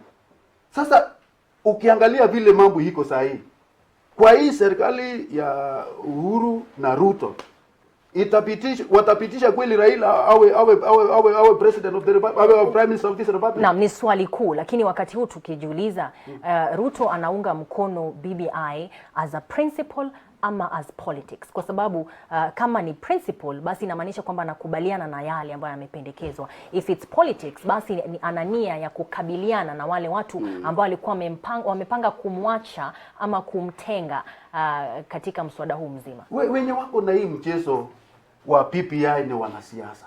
Na hatuwezi tukasema hawatajadiliana kisiasa. Lazima wawe na lengo, lazima waangalie ile matakwa ambayo iko kwa PPI itawasaidia kivipi kwa hii mambo ya siasa ya 2022. No. So they are not pastors, they are not bishops, they are politicians. Is it a principle or politics kwa Tanga? Nakumbuka nikiangalia ile gazeti la jana la Standard. Kulikuwa na mazungumzo ya marekebisho ya katiba. Wakati Moi alikuwa anataka kung'atuka mamlakani. Na inasemekana basi kiongozi wa upinzani ambaye ni Raila Odinga wakati alikuwa ashaingia kwa KANU na NDP. Akamuagizia Moi ya kwamba ningependa ushikilie mamlaka kwa miezi 6 ndiposa hii katiba iweze kupita. Maana aliona ya kwamba ni Moi ndiye alikuwa na ule uwezo wa kufanya katiba ipite, manake hakuwa na hakuwa na haja na kusimama tena, sababu alikuwa ashakataza hata simama. Kiangalia Daktari Sally Kosgei akasema ya kwamba Moi alikataa yale maneno, na yeye kutengeneza kitu kama mabadiliko yanayotaka kusaidia nchi, alisema hawezi weka wanasiasa mbele, ataweka wale watu ambao wana tajriba katika sekta ile. Ndiposa wanasiasa wengi hawakuhusika katika mipango yake mingi, kama ile mambo ya section 2, repealing of section 2. Wanasiasa hawakuhusika, ilikuwa yeye na watu kadhaa wale wanaitwa technocrats. So ni jambo ambalo pia ningeona kama mwanafunzi wa Moi, huyu Rais Uhuru angekaa chini basi atumie njia ile, ndiposa walete hii BBI kwa njia ya ufasaha, ambayo ni njia ambayo si njia ya kisiasa. Sababu wakati inaendeshwa na mwanasiasa basi itakuwa ni ya kisiasa. Na Ruto anaikubali kwa njia ya kisiasa. Manake unataka kunichapa nayo, nataka kuonyesha basi nimeikubali. Nitatembea nayo na nitatembea na nyinyi. Tuone mtafanya nini. Shukrani sana. Ukimalizia Emmanuel Terena. Na katika ukurasa huu na mimi ni kuchekesha zaidi Corazon, na inafurahisha kweli katika ukurasa wa 3, welcome to the Nyeri Matatu stage, a highway to heaven for drivers and tours. Wanahubiri asubuhi kabla waendeshe magari. Na hilo sidhani kama huwa linafanyika sana katika stani nyingi ya magari haswa nchini Kenya. Unakumbuka kwamba wale watu wengi ambao wapo katika stani ya magari kazi yao ni kufurushana na kupigana kila wakati. Naam, hamna amani pale. Basi sije wakawa ni watumishi wa wale ambao tunawatilia doa. Na najua kwamba Kanyari amerudi, tunamkaribisha na mikono miwili. Na katika harafa zenu TV47 Sonko angali na akili ya ujana, si mtu ambaye anaweza kuongoza Nairobi. Tafadhali ukinipa harafa yako niambie basi jina lako na mahala ambapo wewe unatutazama. Tunajiuliza asubuhi ya leo tukiwa na wenzangu Tere, tunajiuliza ni kipi kinachomla Sonko? Ni ufisadi? Ni mambo mengine ambayo yamezingira ukweli uliopo mle ndani, ambapo ni kipi kinachomla Sonko? Kwa maoni yangu labda pengine, na sidhani kama Norris, lakini nasema hivi tu kwamba labda pengine kwamba wale makatels ambao wanaona njia yao iko mbele na inazuiliwa na Sonko wanafanya wezalo ndio wapate upenyo. Ama labda huenda kuna madai ya ukweli. Najua kwamba Cyrus pamoja na Daktari Otish wanawashwa. Tunarejea na hili katika Darubini ya County, ambapo tutajiuliza ni kipi kinachomla Sonko. Mtazamaji na mpenzi runinga TV47, na kusihi usibanduke. Hii hapa ni TV47 Macheo awamu ya Jumatatu. Tunarejea na Darubini ya County, ambapo tunajiuliza swali tuweze kuangalia kama taifa, ni kipi kinachomla Gavana Mike Mbuvi Sonko, ambaye ni gavana wa county ya Nairobi, ambalo pia ni jiji kuu, county ambayo ina jiji kuu la taifa letu. Nambari ya SMS ni 22047. Naam. Facebook bila shaka ni TV47 Kenya, Twitter ni @TV47KE, @Sefan3, @Terry-Emmanuel21. Wasiliana nasi. Baada ya hapa tutakwenda katika mitandao vile vile kufahamu kuna nini haswa katika Twitter, tukichanganua darubini ya kaunti. Naam, na utapata pia nafasi ya kuweza kupiga simu moja kwa moja upeperushe na uweze kuwa mchanganuzi pamoja na wachanganuzi waliopo. Nambari ya simu iko pale chini kwenye runinga yako 0768 ikiendelea. Mtazamaji usiende mbali, tunarejea uko nami Corazon Safana nami Emmanuel Terrell. Naam.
angejua kama anahitajika huko, angeweza kuheba kweli, kwa sababu taarifa zinasema kwamba hangepatikana kwa masaa 11 alikuwa kitafutwa, hakuwepo kwenye simu, na pia duru zinaarifu kwamba alikuwa na mpango wa kuhepa kwenda Tanzania. Hiyo ni kitu ambacho siwezi nikanunua kabisa, kwa sababu lakini ni ukweli kwamba hakupatikana kwa simu kwa masaa 11. Wamesema wametafuta wamekuwa wakihepa karibu 17 times. Karibu 17 times. Lakini swali ambalo ninauliza sio hata kwa kukamatwa kwake. Kitu ambacho ninauliza, huyu Sonko, hii pesa ambayo inasemekana ameipa 357 million, ni wangapi wako nje huko ambao wamehusika na pesa kushinda hiyo, ambao hawajakamatwa, hawako ndani? Kama akina nani? Sitaki kujibu because I'm not a church. Lakini tumesikia mambo. Unajua Kenyans have been charging, that's what we call public court of opinion. Watu wasema huyu hii kama sasa hii maneno ya NYS imefuatwa mpaka ikakoma. What really happened? What transpired? Who stole NYS? Mpaka wa leo watu wangapi wamewekwa ndani? So hiyo ni sababu ya kwamba naweza sema hii inaweza kuwa vita ya cartels.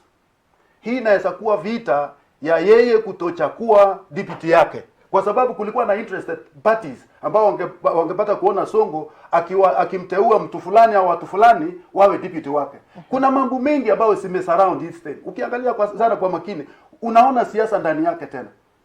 Mambo ya ufisadi, mambo ya siasa, mambo ya cartels, hizo zote lazima ziko ndani. So kitu ambacho ningeomba watetezi wenye wanatetea against the corruption, tuwe mstari wa mbele kutetea ukweli wa kila mtu, kwa sababu Sonko baada ya kuwa handcuffed, askari mwenyewe ananyoosha mkono, anataka kumcharasa yeye. Ni hakikani yeye alikuwa naye kumchapa Sonko? Ni uchungu gani alikuwa naye kumchapa Sonko? So hiyo ni maswali ambayo lazima we have to go to the drawing board. We have to give our people the dignity that they deserve according to their positions. Naam, shukrani sana.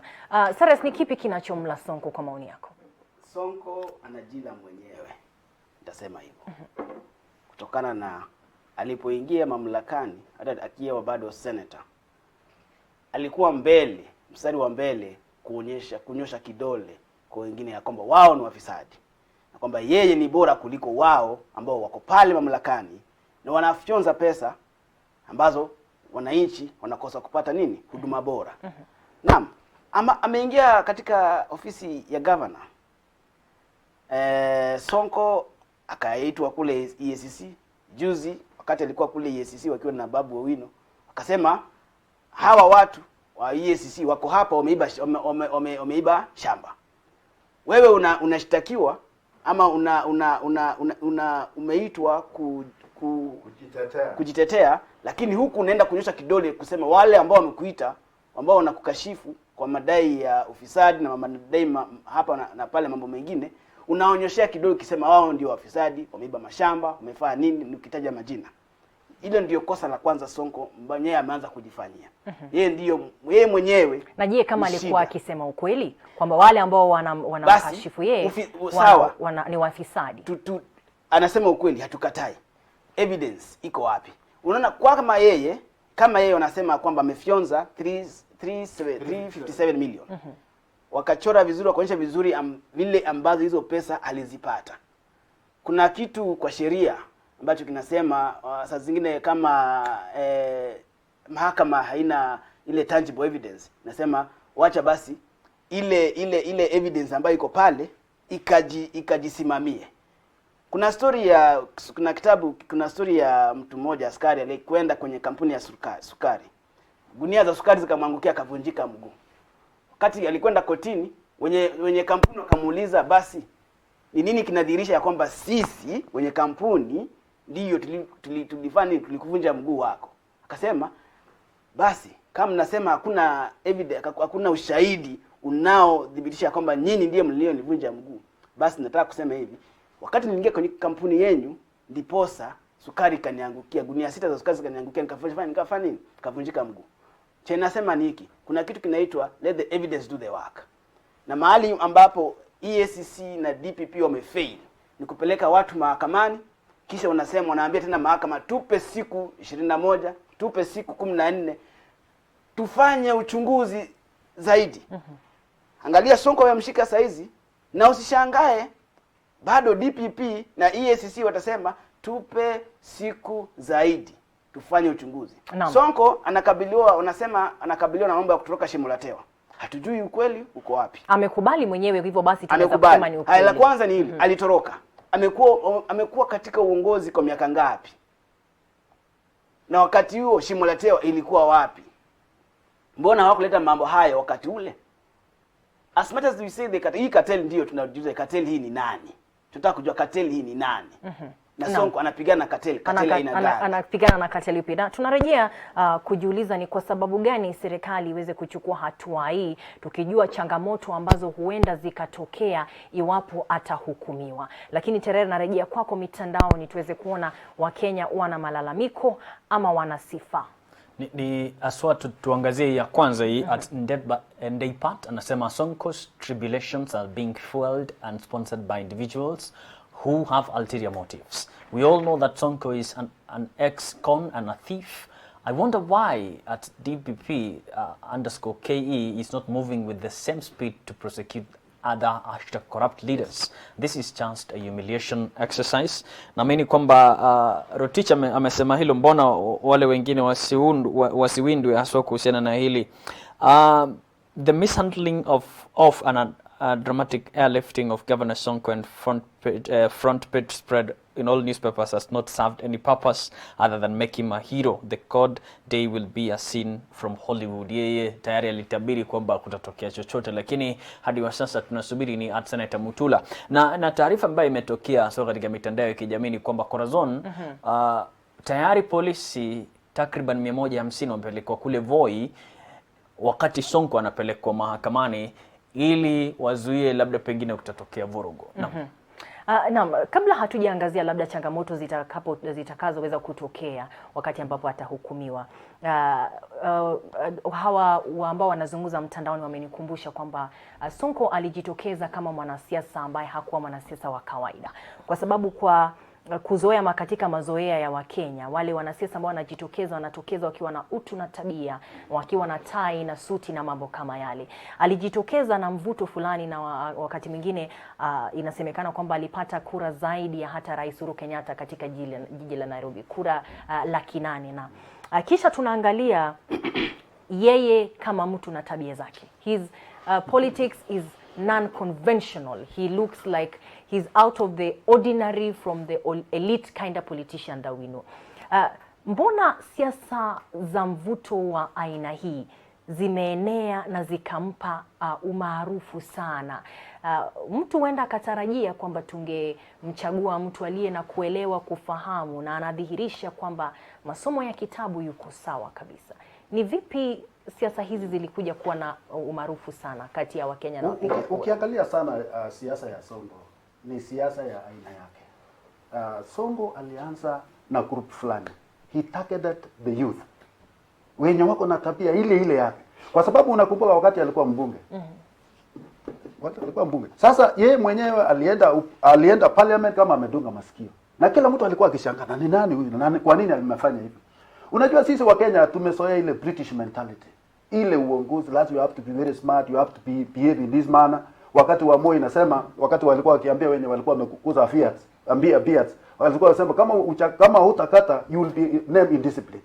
But unaona ile hali vile watu wanaona, the perception of the majority of Kenyans. Lakini Sonko was very clever.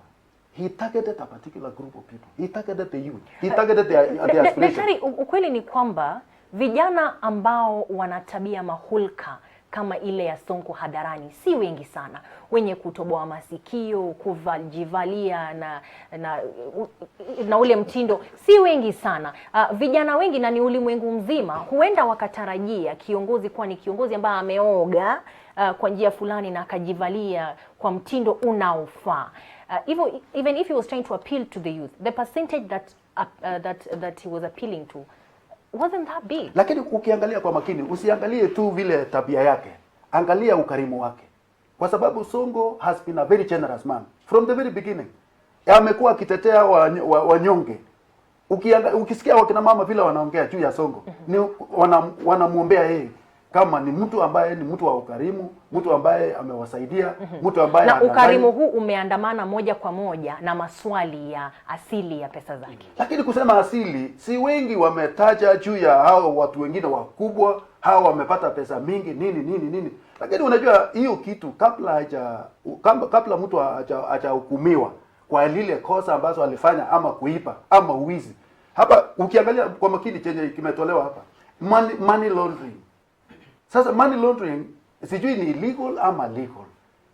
Yeye amekuwa akifanya business yake vile amekuwa akifanya. Ametajirika vile ametajirika. Nataka tu tuonyeshe na kotini ile kitu ambacho imemuuma huyu sana. Kwa sababu ukiniambia corruption, ninaangalia wale ambao wamewahi shikwa wakapelekwa kwa drama kama vile ilifanyika, the next day they are being paid out and they are never to be seen. Haieleweki. Cyrus, najaribu kuangalia system. Na kwamba tumeambiwa mara nyingi kwamba system ya kisiasa haina demokrasia. Na kwamba system huwa inaamua ni nani atakayepata nafasi ama nani apate nafasi, ingawa hatuna evidence. Tulikuwa na Peter Kenneth, tulikuwa na Sonko, tulikuwa na Kidero.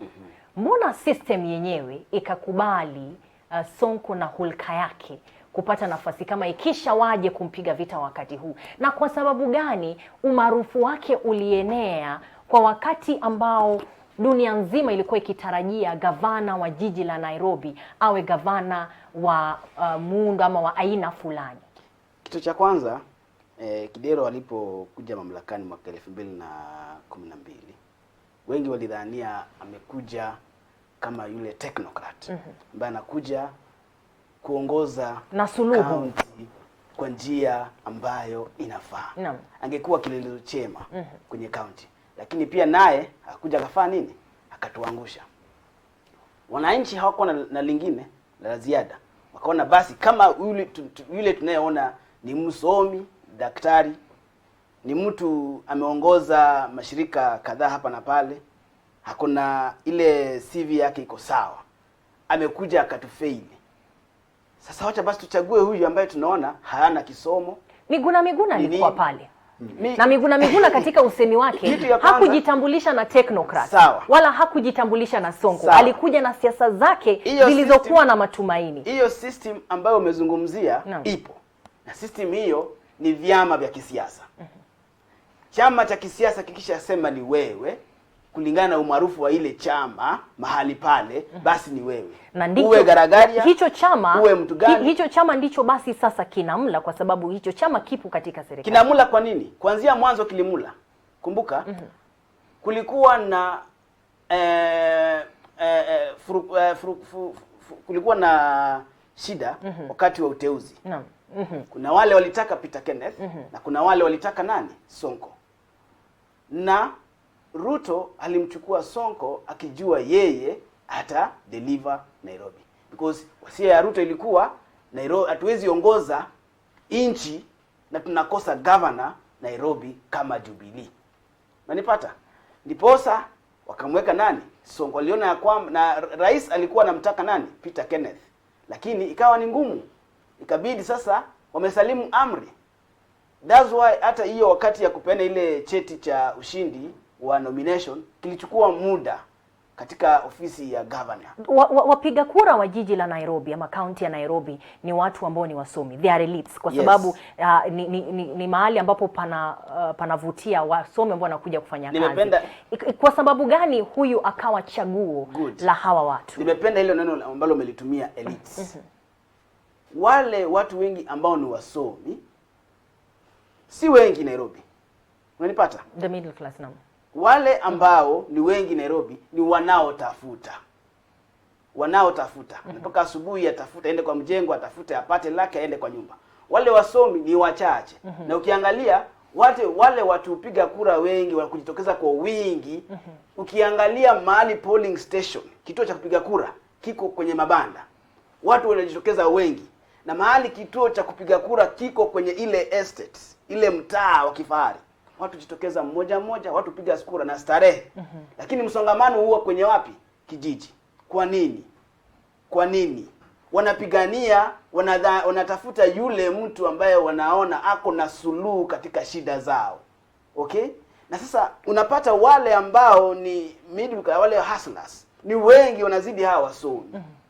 So unapata inakuwa ni vita dhidi ya wasomi na wasio na walio na masomo juu kiasi. Hiyo ndio shida tuko nayo. Na kitu kingine ni hizi vyama vyetu. Chama kimependwa mahali fulani. Tuseme for example, chama cha ODM kinapendwa kule Nyanza. Ni ngumu kuweka mtu mwingine na chama kingine apite pale. Ukishapata tiketi ya chama cha ODM basi wewe ushapita kura. Ukishapata tiketi ya Jubilee mahali fulani ushapita kura. Naam. Ukishapata tiketi ya ANC mahali fulani ushapita kabisa. Naam. Shikilia kauli yako nimsikize Bwana Rotich. Lakini ukiangalia mambo ya Sonko kwa siasa ya Nairobi. Sonko comes from a minority. And Nairobi wanted somebody who could not be tilted the other way. Because Peter Kenneth comes from the dominance of the Kikuyu. And then the man who Sonko replaced comes from the Luo Nyanza. So if you look at the mathematics of those people those who are in power now, they needed somebody actually whom they can control, somebody whom they can rally behind. And not so much of somebody who is educated. Kwa sababu ukiangalia Sonko alikuwa ameanza kuappeal majority of the youth. Sasa wakaonelea huyu akikuja sio sana kwa sababu ya management ya Nairobi. Uwezi ukaona mambo ya elitism there. Wengi hata kama sisi wengine tulikuwa tukiona Peter Kenneth vile alikuwa manage constituency vizuri. Unajua he managed CDF so much. And the majority of the people walikuwa wakiangalia they are going to replicate the same as the chief of the county government of Nairobi. But that was not to be. Kwa sababu siasa ilikuwa ikifikia mahali kwingine. Daktari, wacha tuchukue simu kutoka Bungoma. Hello TV47. Hujambo mwenzangu? Jambo kabisa. Naam. Nawashukuru na wapata loud and clear. Karibu sana. Karibu Wekesa. Asante, mimi napenda kuchangia hivi. Hii mambo ya Sonko. Mimi napenda kuweka wazi hivi. Sonko akaya akijua ya kwamba hii ni vita ya kisiasa na amekuwa surrounded na watu wengi. Sio mtu mmoja peke yake ambaye anampika vita. Ajua ya kwamba wakati aliingia kunakuwa kile kiti. Kulikuwa na mtu msomi pale kabisa, huyo Ukitero. Ni msomi tena, ni mwanasheria, anajua siasa kabisa, lakini Sonko akamsukuma akamfikisha kwenye uongozi. Kando na hiyo, Sonko amekuwa na deputy governor. Naam. Huyo deputy governor hatujui ni nini kiliendelea mahali pale, akatoka, na pia alikuwa msomi kabisa. So Sonko asifikirie labda ni ICC ambayo wanampika vita, ni wale watu wake tu wenyewe ambao wanampika vita, na hiyo ni vita vya kisiasa. Lakini mimi nataka kusema hivi. Usipochunga Sonko si kwamba wanamaliza kisiasa, lakini wanamkuza kisiasa. Atatoka pale ndani kama ameinuka sana. Jana Uhuru ametangaza ya kwamba mtu ukipatikana ni mfisadi, wewe ubebe mzigo wako mwenyewe. Na mimi nilifikiria labda Uhuru atamshikilia nguo. Lakini nataka niwaambie, niwaweke wazi kwamba hii mambo ya Sonko hata haitasonga mbele. Iko inaisha tu kesho hii, sababu Sonko hapo na pesa na Sonko anasapotiwa na vijana wengi. Naam. So vile hawa mandugu zangu wanaongea hapo ndani, mimi nimewapaka, nimewaunga mkono kabisa. Naam, shukrani sana Wekesa kutoka Bungoma. Endelea kutazama TV47. Mtazamaji, una nafasi ya kutuma SMS, nambari ni 22047, ama pia wewe uwe mmoja wa changanuzi hapa upeperusha maoni kutumia simu moja kwa moja 0768 ukiendelea. The DDP is not competent. He ran his office through the media. Anamaanisha DPP ni Kidhani. In which case of grant so far has he won? Only waste of time and taxpayers money. Ni harafa. Tafadhali niambie jina lako na mahali ambapo unatutazama. Kwanza tuende madukani kwa sekunde chache.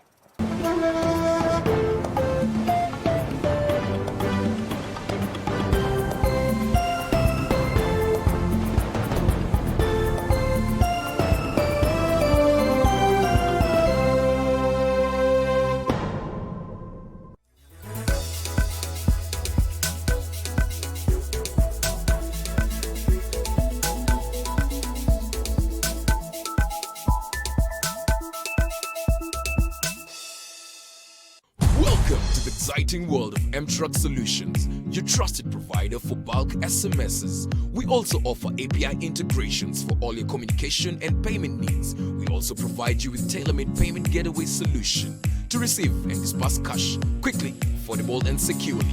Let us expand your reach and connectivity on USSD, SMS and voice today. Call us on 0723 030 030 or email hello@mtruck.limited.co.ke. For more details, visit our website www.mtrucklimited.co.ke. It's time to treat yourself to something good and bring the sweetness of the sun into your home. Golden, sweet, smooth and irresistible, we bring you the best that nature has to offer. Trusted for over 80 years, Peptang only chooses from the best. Our team of bees are hard at work, creating that golden goodness we all love so much, and preserving nature's secrets to health and happiness. From the house of Peptang to your home, it's Peptang Natural Honey. Nature knows what's best for you.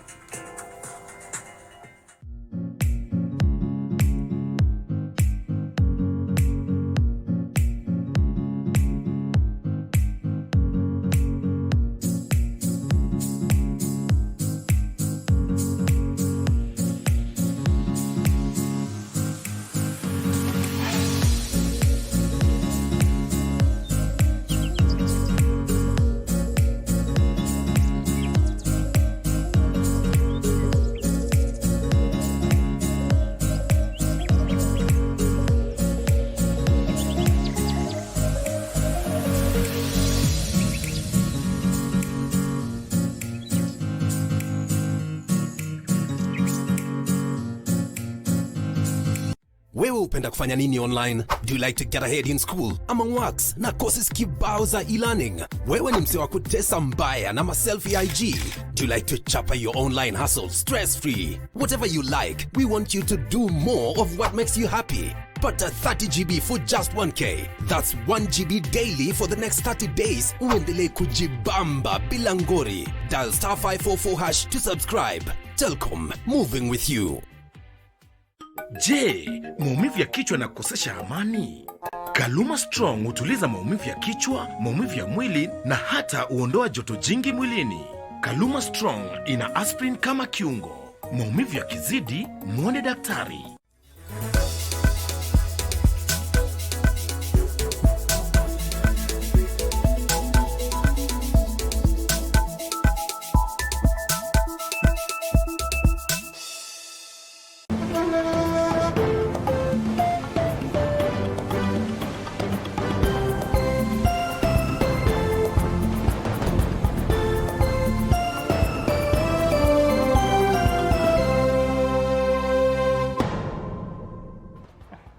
Karibu tena mtazamaji, ni TV47 Macheo Darubini ya County. Tunajiuliza ni kipi kinachomla Gavana Sonko. Naona SMS zenu hapa kwa wingi, lakini tayari ningelipenda kujua kule mtandaoni Wakenya wanaosemi gani kuhusu kutiwa mbaroni kwake Gavana Mike Mbuvi Sonko. At Isaac Okoth, Sonko's ignorance and stupid stances are the cause of his downfall.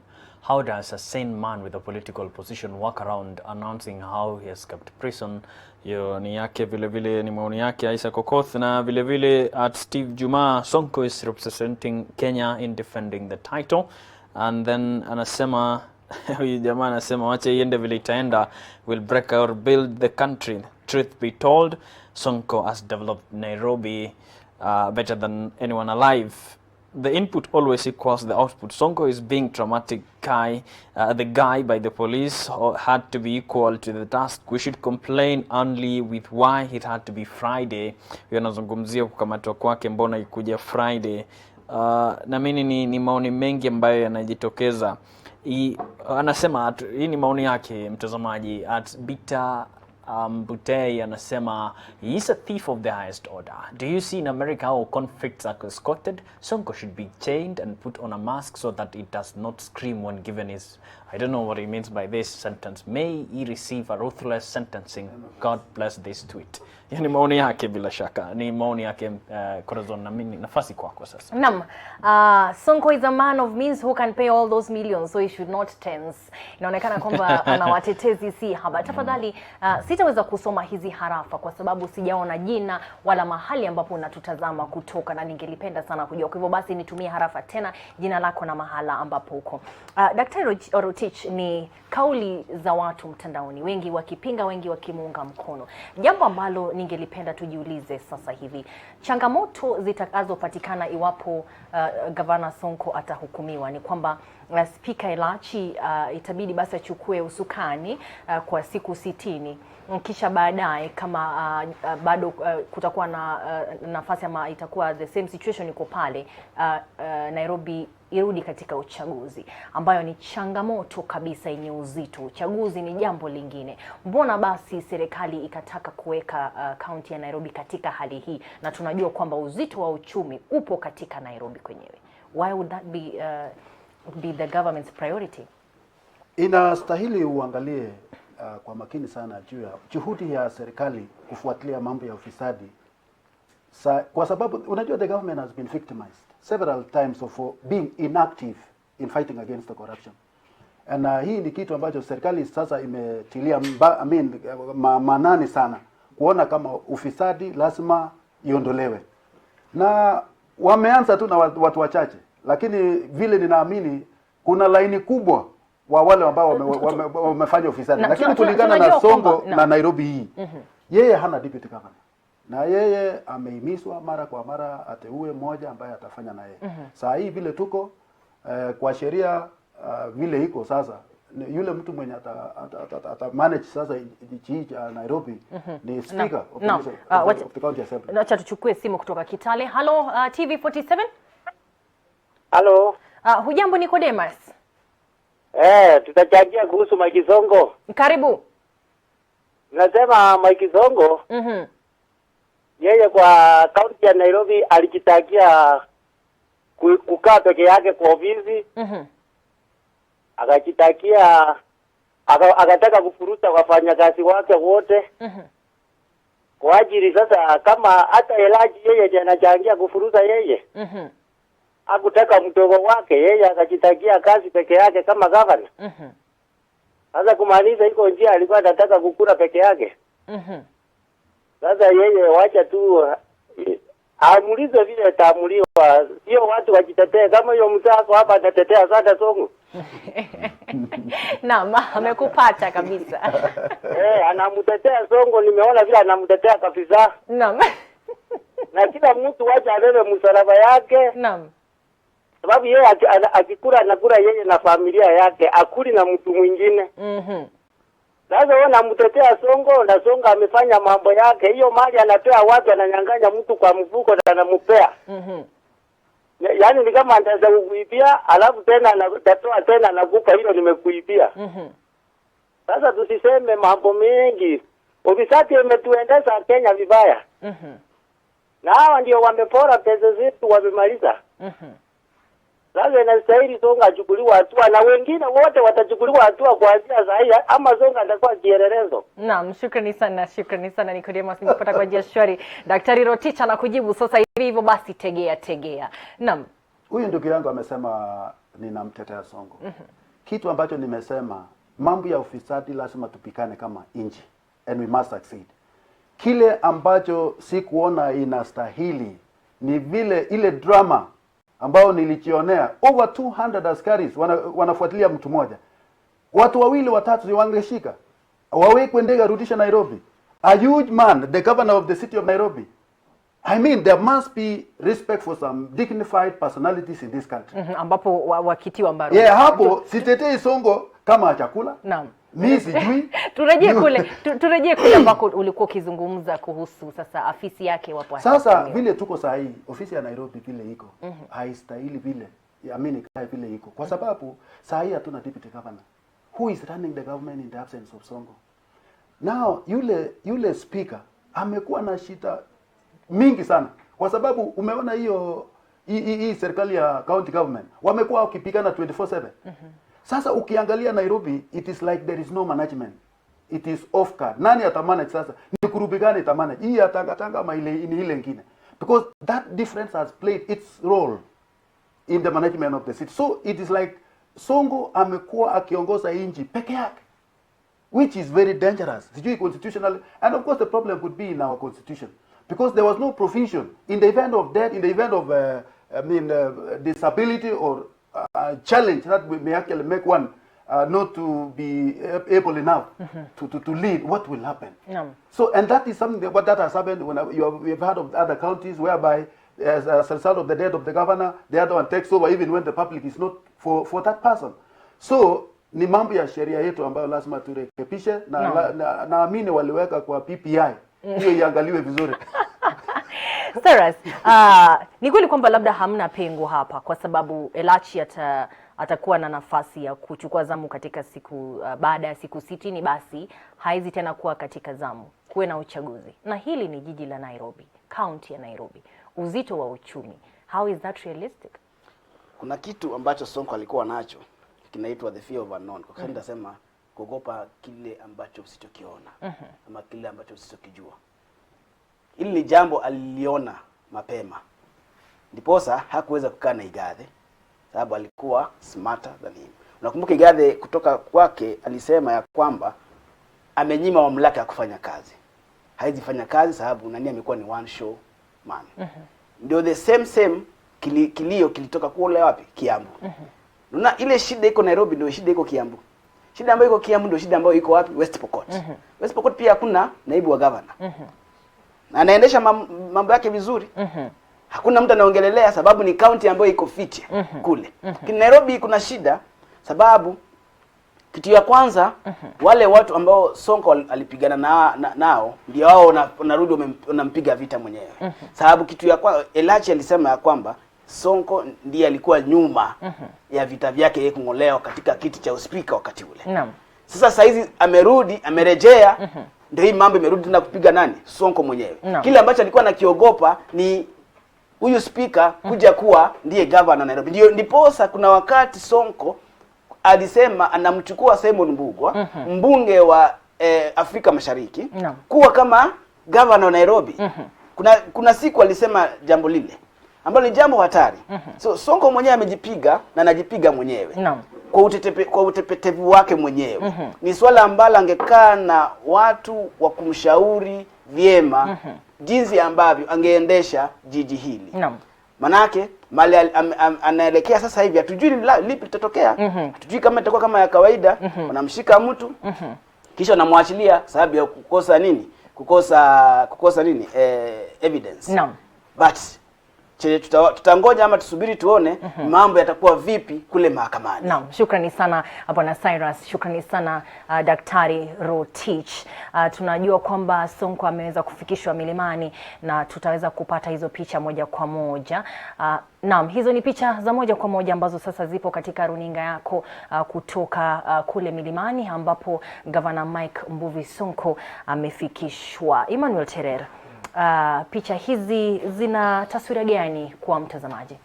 Inaashiria kwamba iwapo hata kama wewe ni kiongozi, kama sheria imekufuata lazima utii, maana ndio nafasi kwako sasa ujitetee na upate nafasi ya kujisema.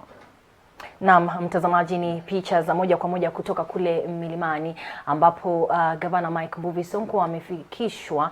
Kumbuka kwamba amewekewa madai ya ufisadi na money laundering, ama jina ambalo Terera alikuwa nalo. Ndio hiyo kabisa. Lakini Terera, kuna hapo katika picha iko karibu na wewe. Huyo mrembo anaitwa Zozi Tunzi. Na Zozi Tunzi sasa amedhihirisha kwamba msichana wa Kiafrika ni msichana mrembo zaidi kwa sababu anatoka Afrika Kusini na aliweza kushinda tuzo ya Miss Universe. Umeonaje mwenzangu? Bila shaka ndo sasa hivi kama watu walikuwa wanatukandamiza kwamba sura zetu hazijulikani hasa wale mataifa ya Magharibi. Sasa ndo sisi hawa. Huyu dada tayari amewapiku wengi hasa katika mienendo yake ya Dalji, zile catwalks, yale matembezi, ngozi yake, yuko sawa. Na vile vile mwili wake ulikuwa umekwendana sawa sana, kumaanisha kwamba ilimpatia nafasi ya kufuzema katika shughuli hiyo ya kuwateua ama Miss Universe. Shukrani sana, na mtambo wangu umeamua kupoteza picha yake Zozi Tunzi hivyo tu. Na mtazamaji, imekuwa ni Darubini ya County hapa katika TV47 Macheo. Tunaendelea na majadiliano kule mtandaoni. tukizungumza kuhusu kutiwa mbaroni kwake Gavana Sonko, ambapo tukao tukijiuliza ni kipi kinachomla Gavana Sonko. Ni picha za moja kwa moja zile ambazo ziko katika runinga yako.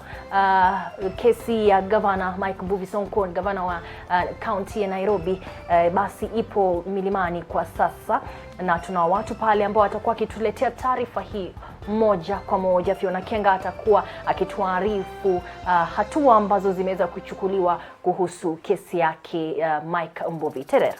Naamini kwamba kwa sababu ya muda itabidi tumeondoka sasa. Naarifiwa kwamba kuna ari na ukakamavu inakuja baada ya Corazon. Naam, shukrani sana mtazamaji. Nimekuwa Corazon na sasa nampisha kwa njia rasmi kabisa Emmanuel Terera kuletea kitengo cha ari na ukakamavu, ambapo tunapata visa vya wale ambao wamejikoboa kutoka kwa changamoto zao na wana visa vya sherehe. Ni TV47 Macheo, hadi hapo kesho na kutakia kila laheri, siku njema.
Ndoa yako bonga na ye, watoto bonga na ye, ukikosa bonga na ye, atageuza.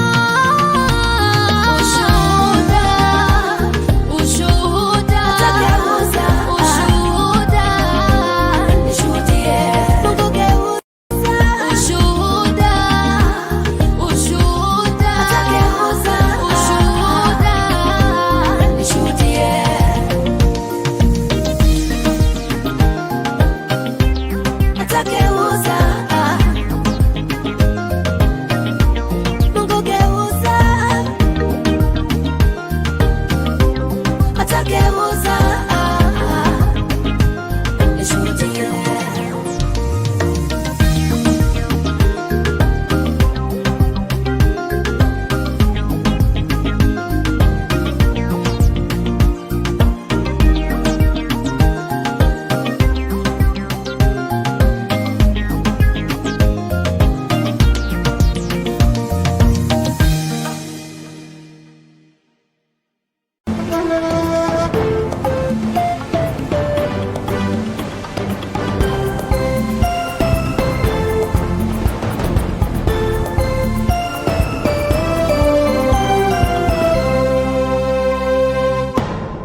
Mtazamaji, asubuhi ya leo kumetokea hili ambalo watu wengi walisubiri sana, kuona Mike Mbuvi Sonko ambaye ni gavana wa Nairobi akipelekwa moja kwa moja katika mahakama ya Milimani. Yupo mwanahabari wetu Fiona Kenga ambaye amekita kambi, yupo ange kabisa kutupasha kuhusiana na masuala haya, lakini tukupeleke moja kwa moja upate kusikiza kunani.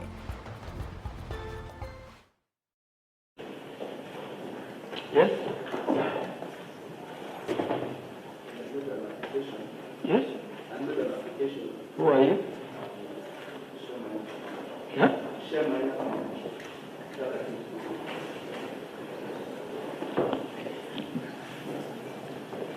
Yes?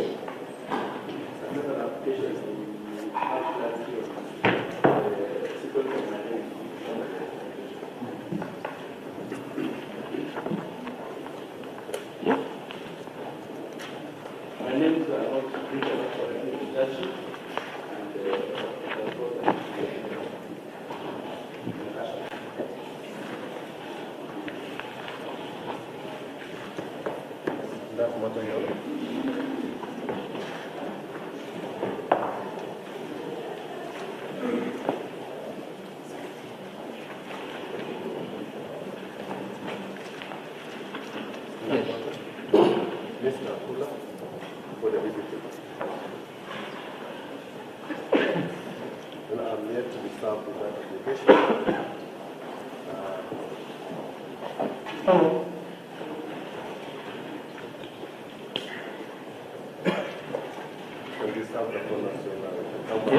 I've not been served with application. If it can be served with bonus, I'll be able to respond appropriately.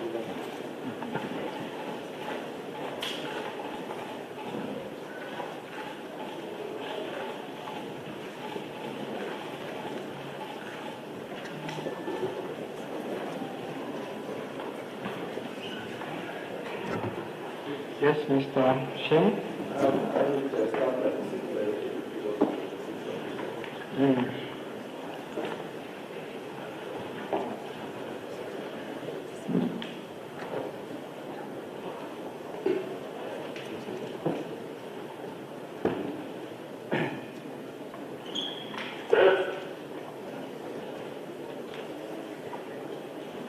Let me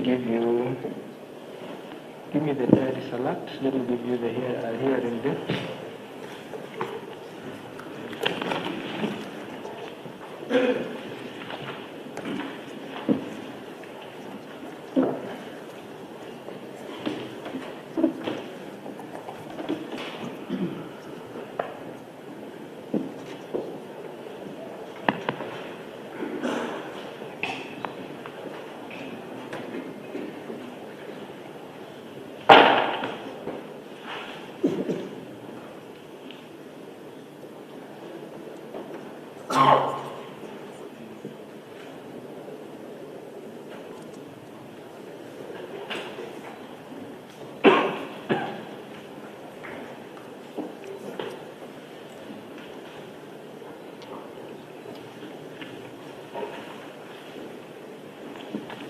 So hearing of the notice of motion dated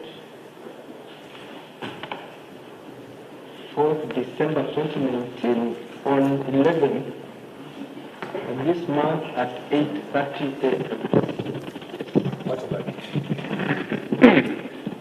Anti-corruption case number 13 of 2016, Nkulengamo, Boring Nganga, and Korandam Limited.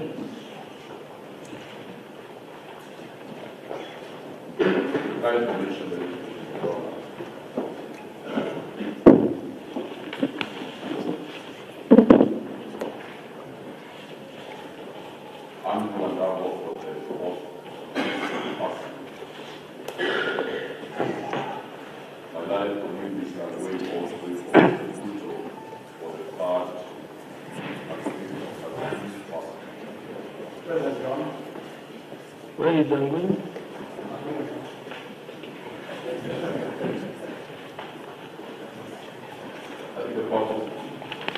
Yes. I don't know who's present for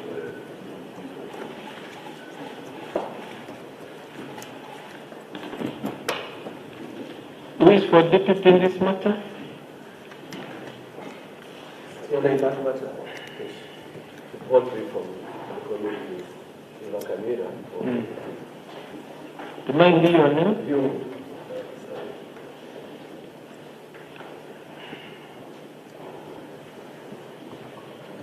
Yes, Mr.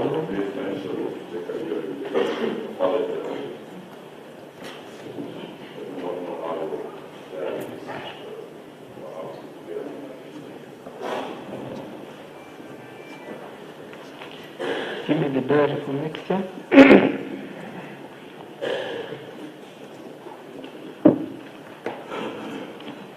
Mr. Lungu, how many witnesses do you have? How many? Or you are not briefed? I wasn't briefed on that one. The brief that we got is the day. It's her dates. Yes? Her dates. Yes. The last witness, yes. You actually indicated the week of 20th January.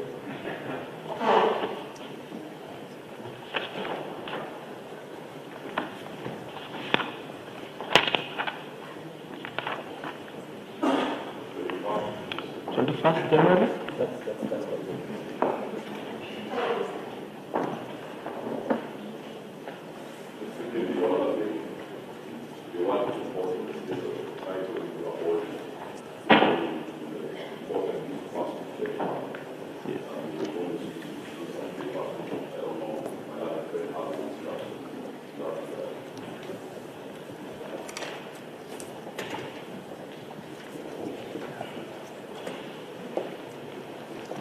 Mr. Lungu? The structure that has CSCC is going to put the release of the title is actually in possession of the chairman of the youth.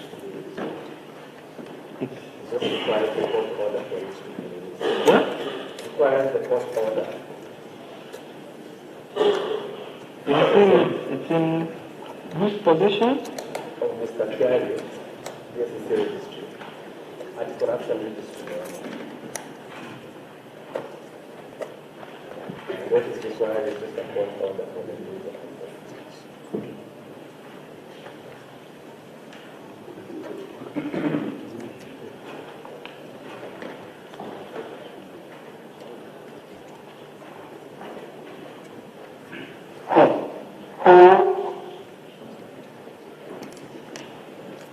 Now, is it an exhibit? From these instructions, I don't know. Yeah? It's not an exhibit.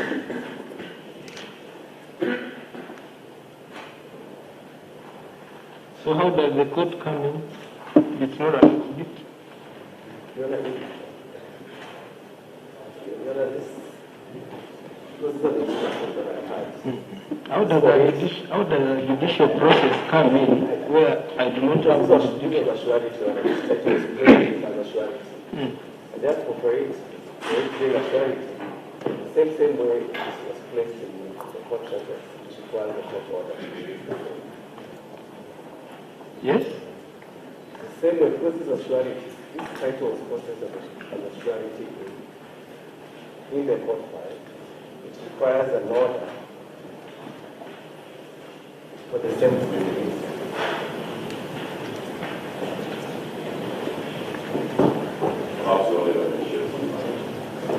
Just a moment. Yes?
to come back on 20th so that the parties to appear and bring more light to enable the court to give directions on 20th, then 2020.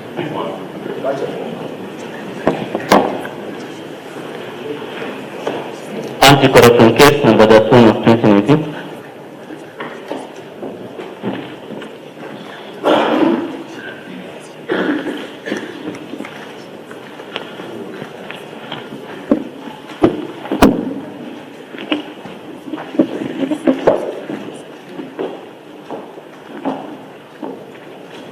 Kyoko Mike Sonko Mbuvi Gideon, alias Mbuvi Gideon Kyoko Mike Sonko, alias Mbuvi Gideon Kyoko, alias Mike Sonko Mbuvi Gideon Kyoko, alias Mbuvi Gideon Kyoko Sonko.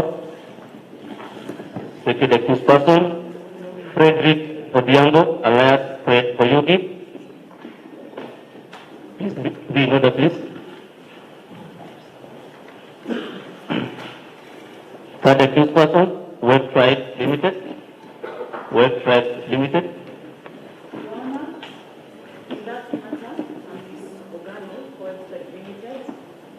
The directors of Web Limited have presented themselves to the ACC yesterday, but were turned away and told to only come back when summoned.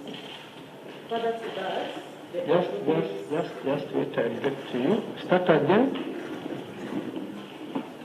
Kyoko Mike Sonko Mbuvi Gideon, alias Mbuvi Gideon Kyoko Mike Sonko, alias Mbuvi Gideon Kyoko, alias Mike Sonko Mbuvi Gideon Kyoko, alias Mbuvi Gideon Kyoko Sonko, Frederick Odiango, alias Fred Tubik, Web Tribe Limited, Danson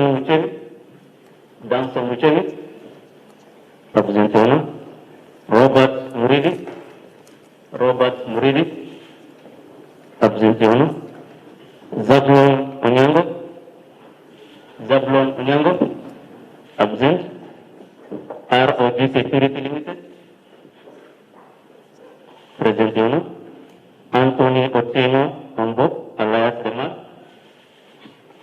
present owner. So ROG Security Limited is who? That is case 7. Yes? Anthony?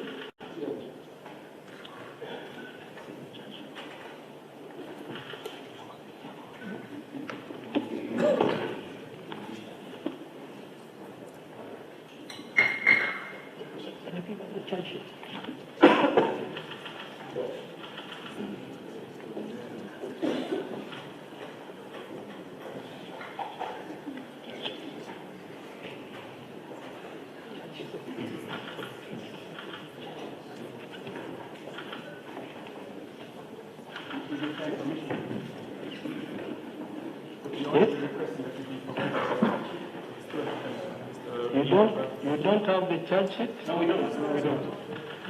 Okay. Who is for the state? Let me check the quorum first. For the state? Yes, Your Honor, the count for the state is called James Kihara. Yeah? Kihara is my name. I'm appearing together with Joseph Liu.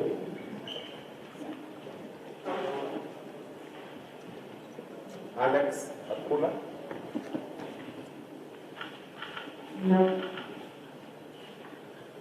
Wesley Lemata.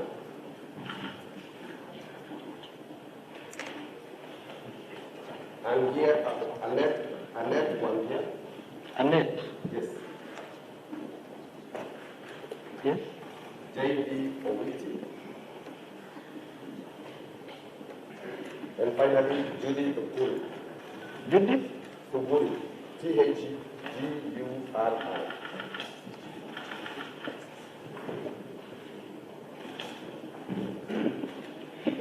And Ms. Kisharu is watching tape on behalf of EACC.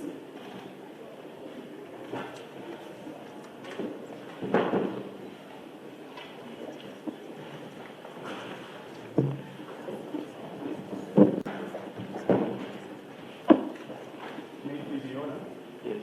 For the first accused person.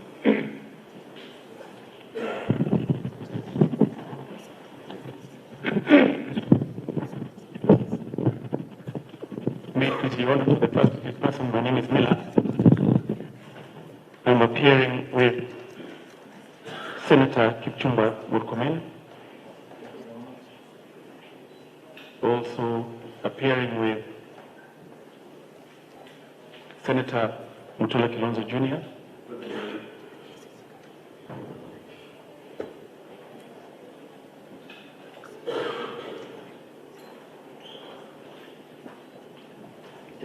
Also appearing with George Kithi.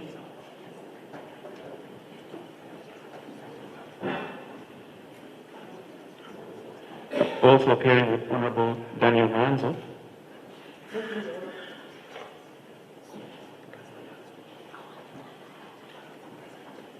With Harry Nelson. Kwanga Boya. Yes. Kwanga Boya.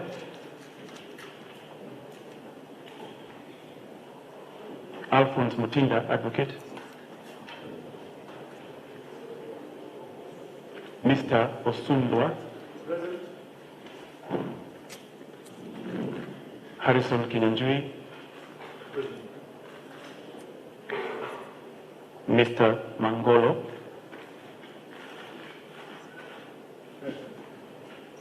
And finally, Mr. Philip Kaingo.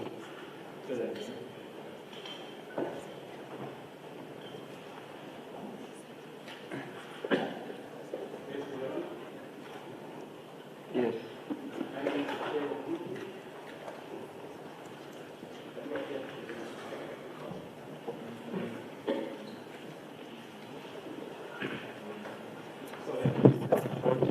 My name is Macheo.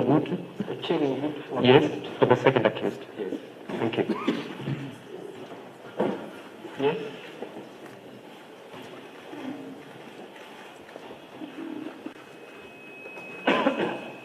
That is for Frederick Odiambo.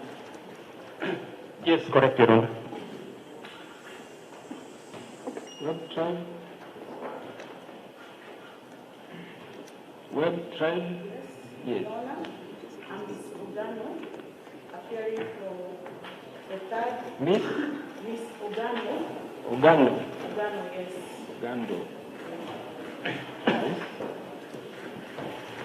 Appearing with Mr. Ogola, who is not present. Yes. For the third, fourth, and fifth accused persons.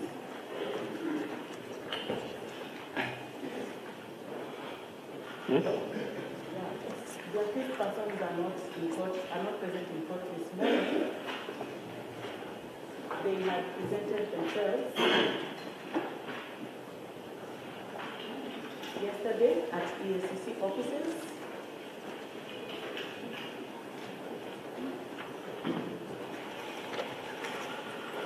But were turned away.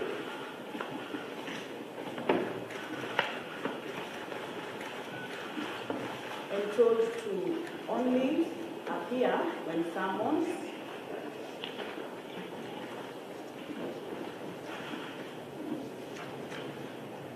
Further to that, Mr. Ogola was instructed to appear before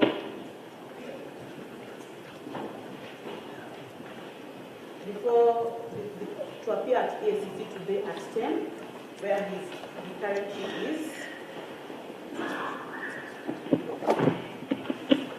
Mr. Ogola is... Mr. Ogola. Pardon? Who is Mr. Ogola? Steve Ogola, also an advocate. Oh, Steve Ogola. Was to appear today? At the ACC offices at 10, where he currently is.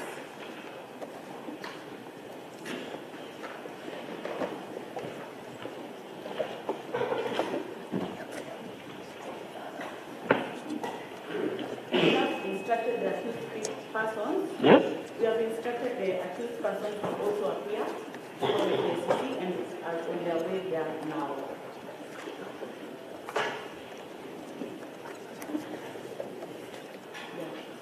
The just learned of these charges this morning.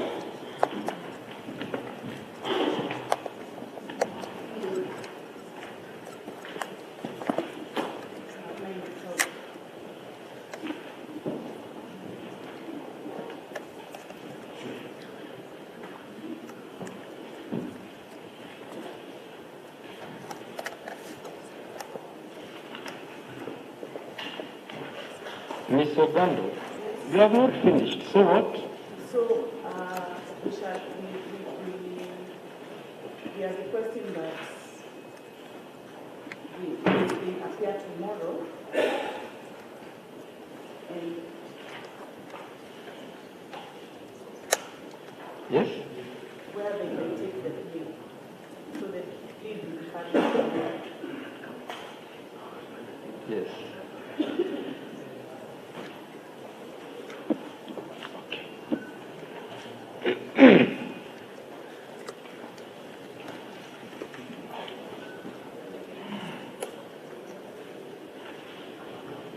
For accused 6. Accused 6 is Babylon Onyango. Absent. Accused 7. Yes. Yes. And I appear for the 7th and 8th of this passion.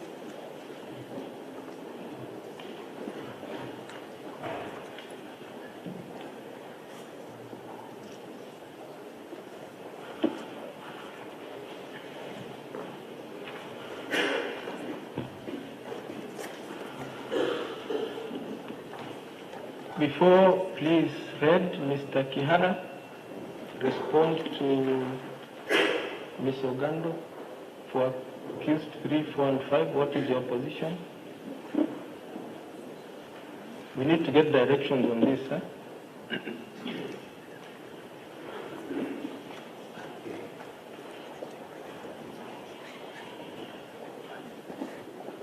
Your Honor, for the 3rd, 4th, and 5th, and 6th accused persons, we have no objection with the case tomorrow.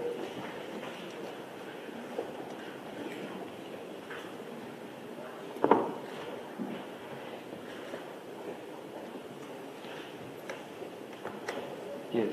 Yeah, we have no objection with the case taken tomorrow, but for the ones who are present in court, we can proceed with the case.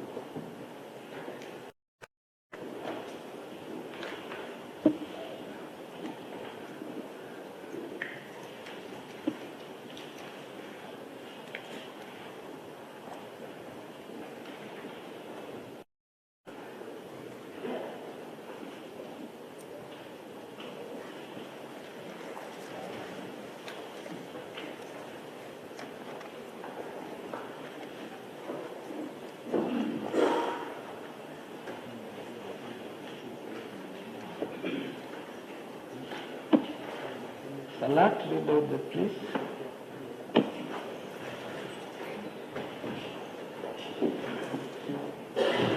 Kyoko Mike Movies. Kyoko Mike Movies Sonko. Frederick Kadiambo Alaska.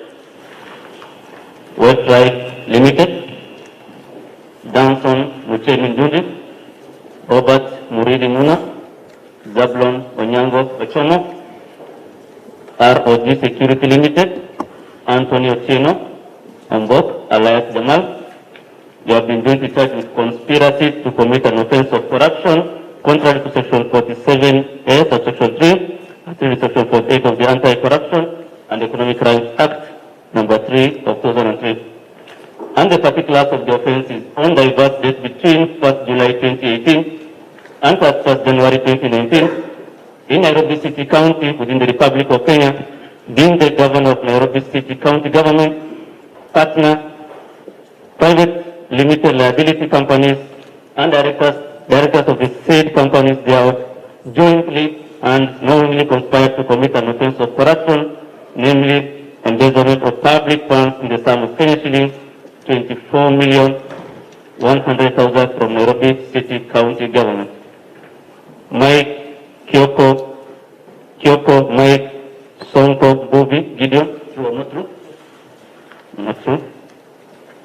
Frederick Odhiambo alias Fred Yugi.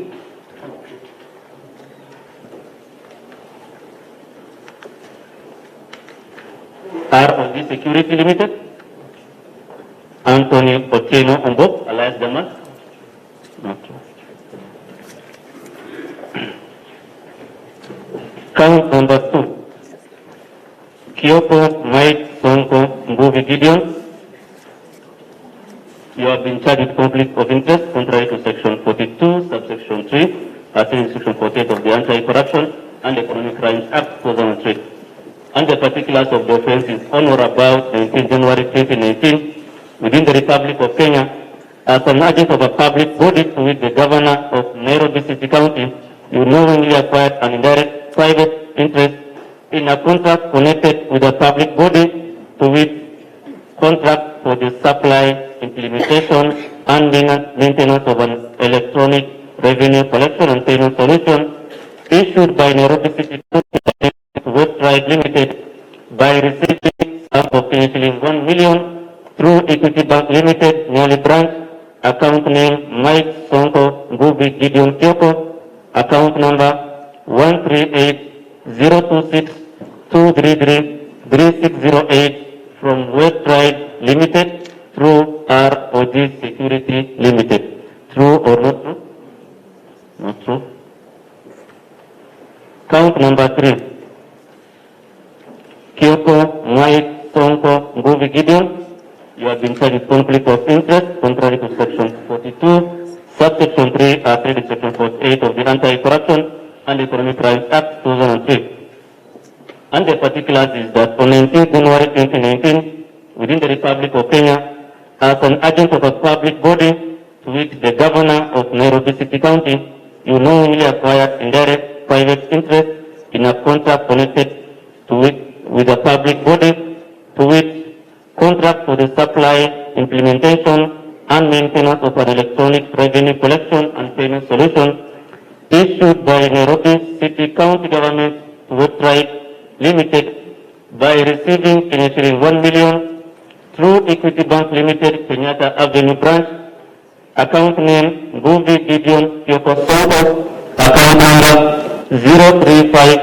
035-029-919-5757 from Website Limited through ROG Security Limited. True or not true?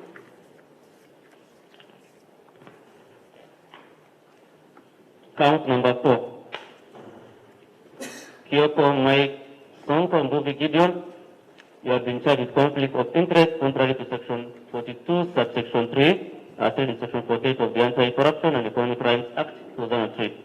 And the particulars of the offense is on 19 January 2019 within the Republic of Kenya as an agent of a public body to which the governor of Nairobi City County you knowingly acquired indirect private interest in a contract connected with a public body to which contract for the supply, implementation and maintenance of an electronic revenue collection and payment solution issued by Nairobi City County Government Website Limited by receiving initially 1 million through Equity Bank, the Giri branch account number 162-026-255-9567 from Website Limited through ROG Security Limited.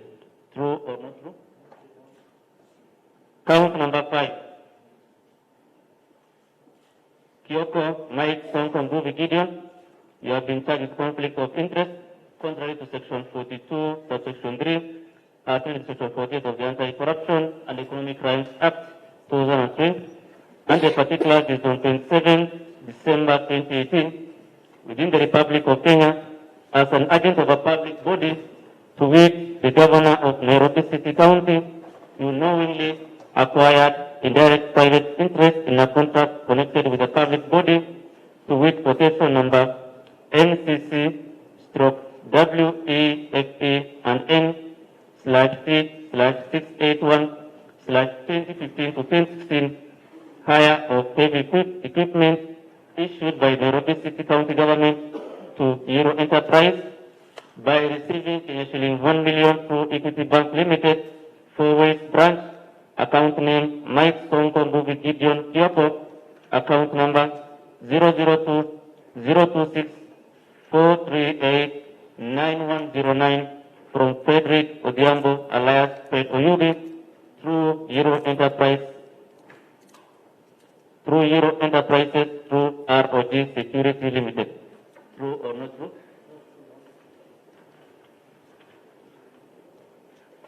Count number 6. Kyoko Mike Sonko Mbuvi Gideon. You have been charged with conflict of interest contrary to section 42, subsection 3, stated in section 48 of the Anti-Corruption and Economic Crimes Act 2003.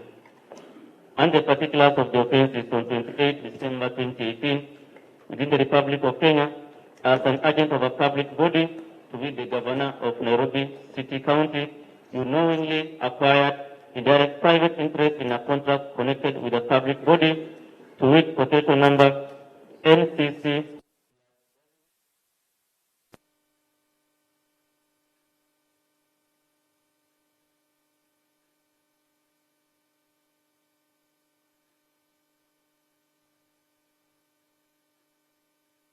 by receiving initially 1 million through Equity Bank Limited, 4 Ways Branch, account name Mike Sonko Mbuvi Gideon Kyoko, account number 002 026 438 9109 from Frederick Odhiambo alias Fred Oyugi through Euro Enterprises through ROG Security Limited. True or not true?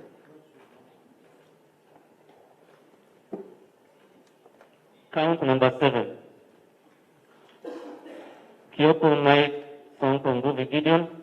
You have been charged with conflict of interest contrary to section 42, subsection 3, stated section 48 of the Anti-Corruption and Economic Crimes Act 2003. And the particulars of the offense is on 27 December 2018 within the Republic of Kenya as an agent of a public body to be the governor of Nairobi City County.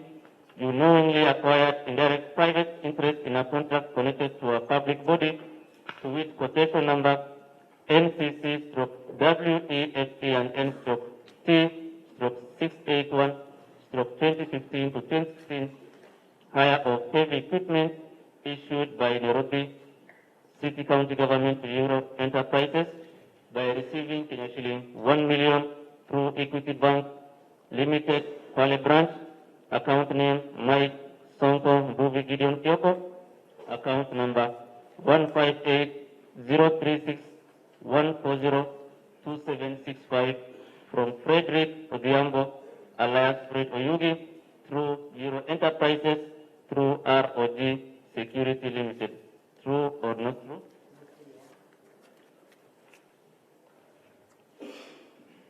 Count number 8. Kyoko Mike Sonko Mbuvi Gideon. You have been charged with conflict of interest contrary to section 42, subsection 3, stated section 48 of the Anti-Corruption and Economic Crimes Act 2003. And the particulars is on 28 December 2018 within Nairobi City County in the Republic of Kenya as an agent of a public body to be the governor of Nairobi City County. You knowingly acquired indirect private interest in a contract connected with a public body to which the quotation number NCC/WEFT/N/T/681/2015-2016 hire of heavy equipment issued by Nairobi City County Government to Euro Enterprise by receiving initially 1 million to Equity Bank Limited, Kwale Branch, account name Mike Sonko Mbuvi Gideon Kyoko, account number 158-026-140-2765 from Frederick Odhiambo alias Fred Oyugi through Euro Enterprise through ROG Security Limited. True or not true? Count number 9.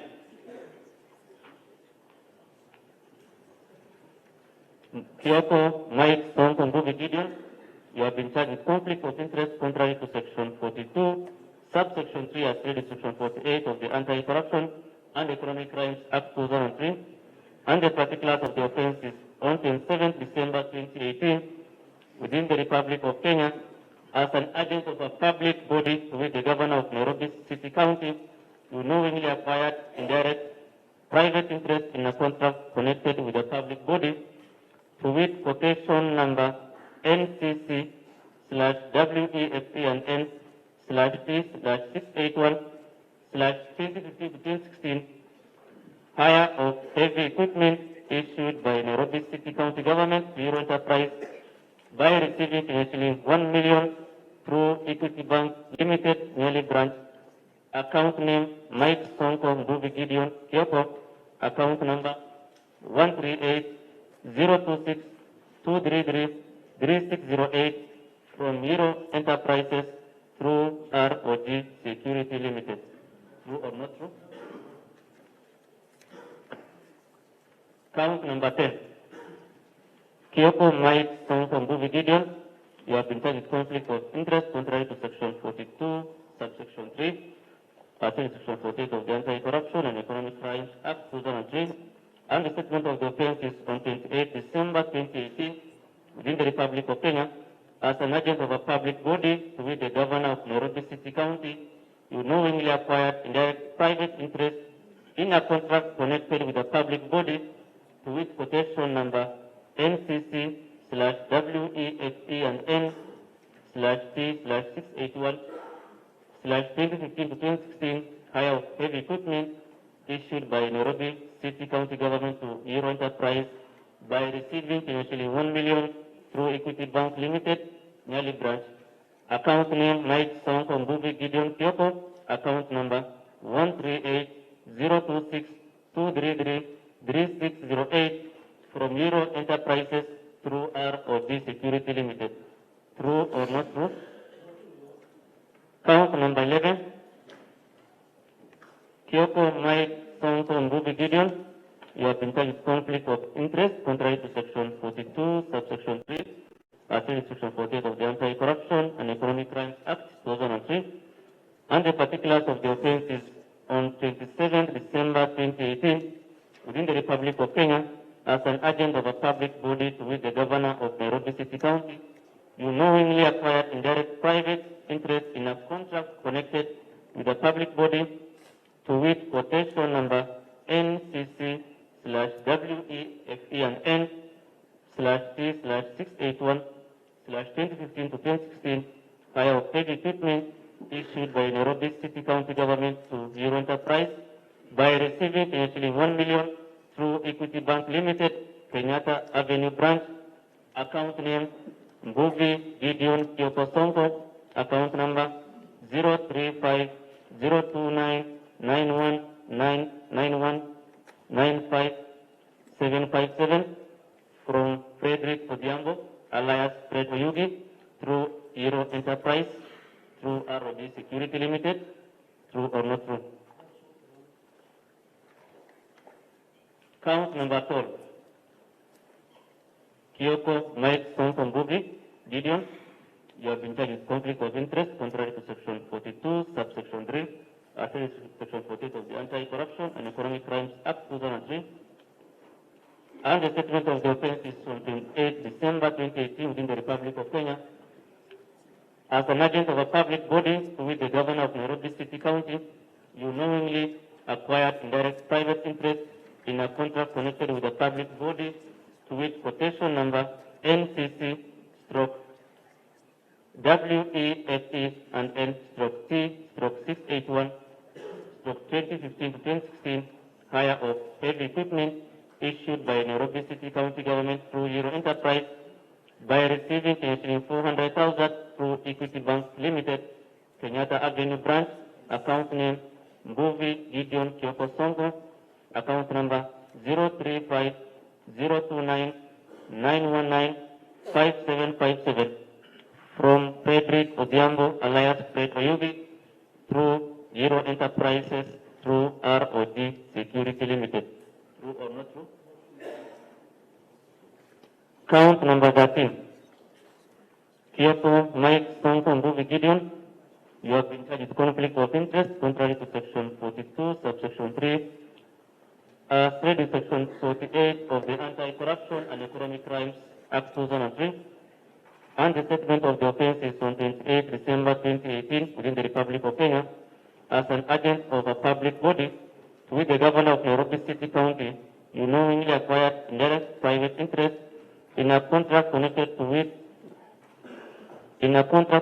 a public body to which quotation number NCC/WEFE and N/C/681/2015-2016 hire of heavy equipment issued by Nairobi City County Government to Euro Enterprises by receiving actually 1 million through Equity Bank Limited, Igiri branch, account number 162-026-255-9567 from Frederick Odhiambo alias Fred Oyugi through Euro Enterprises through ROG Security Limited. True or not true?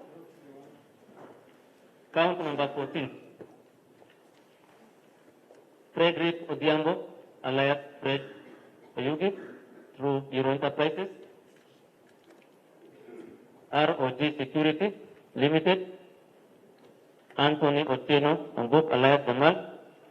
You have been duly charged with money laundering contrary to Section 3B, subsection 1, Section 16 of the Proceedings of Crime and Anti-Money Laundering Act, and the particulars of the offense is on or about 27 December 2018 within the Republic of Kenya, being a partner, private limited company, and the director thereof, with intent to unlawfully dispose of money received from Nairobi City County Government, jointly engaged in a transaction to conceal an amount of Kenya shilling 14,100,000, while having a reason to believe that the said monies were proceeds of crime. Frederick Odhiambo alias Oyugi, true or not true? ROG Security Limited, Anthony Otieno Ombok alias Jamal. Count number 15, ROG Security Limited, Anthony Otieno Ombok alias Jamal. We have been charged with acquisition of proceeds of crime contrary to Section 4 of Proceeds of Crime and Anti-Money Laundering Act number 9 of 2009.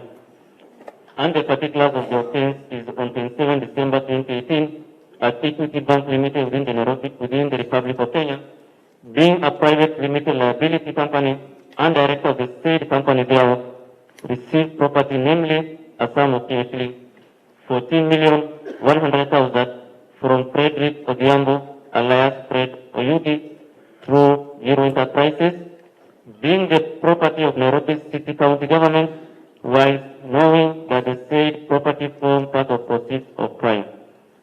Accused number 7, ROG Security Limited, true or not true?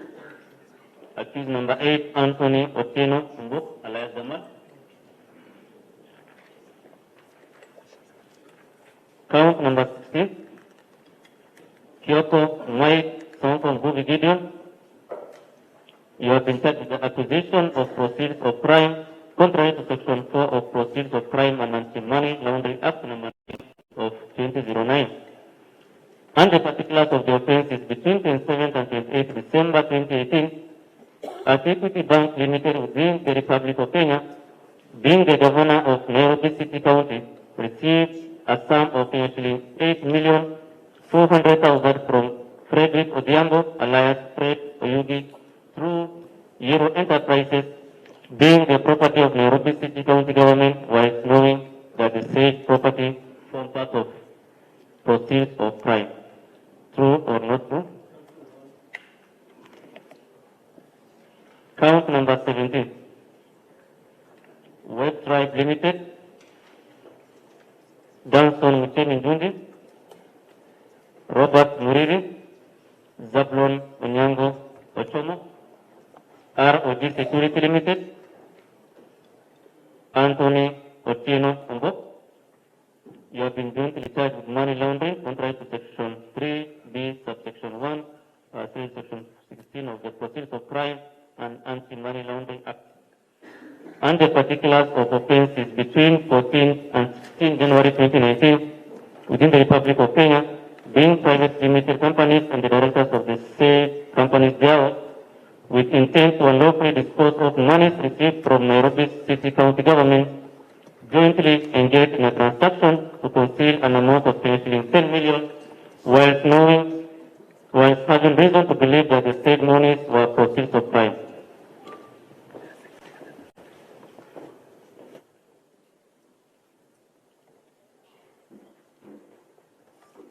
Accused number 7, ROG Security Limited, for not true. Accused number 8, Anthony Otieno Ombo, not true. Count number 18, ROG Security Limited and Anthony Otieno Ombo, you have been jointly charged with the acquisition of proceeds of crime contrary to Section 4 of Proceeds of Crime and Anti-Money Laundering Act number 9 of 2009.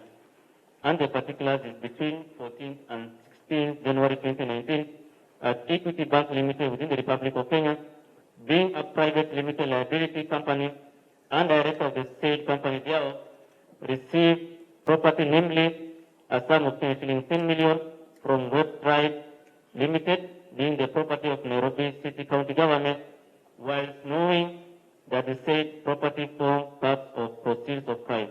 ROG Security Limited, true or not true? Anthony Otieno Ombo. Count number 19. Kyoto Mike Sonko Mbuvi Gideon, you have been charged with the possession of proceeds of crime contrary to Section 4 of Proceeds of Crime and Anti-Money Laundering Act number 9 of 2009. And the particulars of the offense is on or about 19 January 2019 at Equity Bank Limited within the Republic of Kenya, being the governor of Nairobi City County, received a sum of 3 million from West Tribe Limited, being the property of Nairobi City County government, whilst knowing that the said property forms part of proceeds of crime. True or not true? That's all.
So I've entered plea of not guilty in respect of accused 1, accused 2, accused 7, and accused 8, the respective charges as well.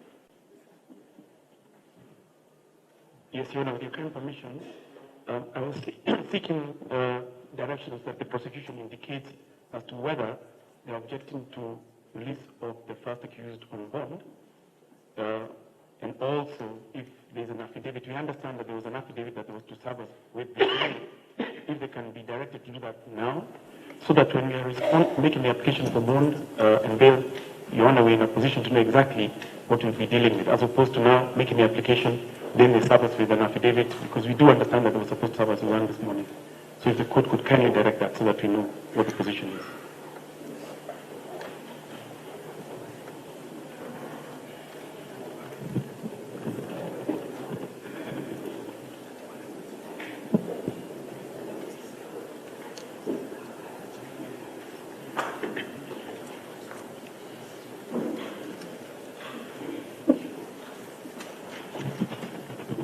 Sorry, Your Honor, perhaps also they can be directed to indicate whether there are any other charge sheets so that you can make a comprehensive bail application.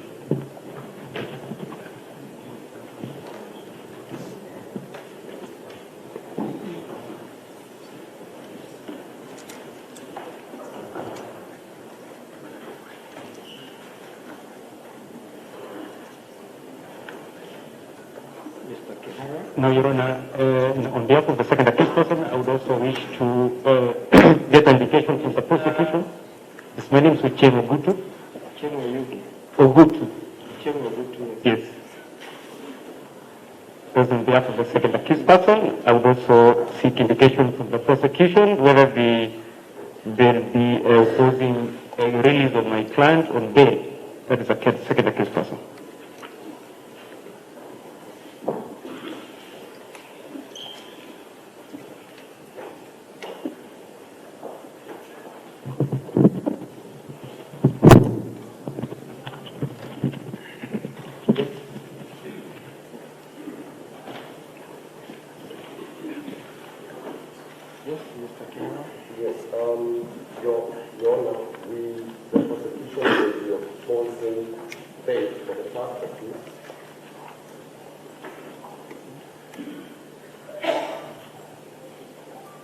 In both the matters that are before you today, that is number 31 of 2019 and 32 of 2019.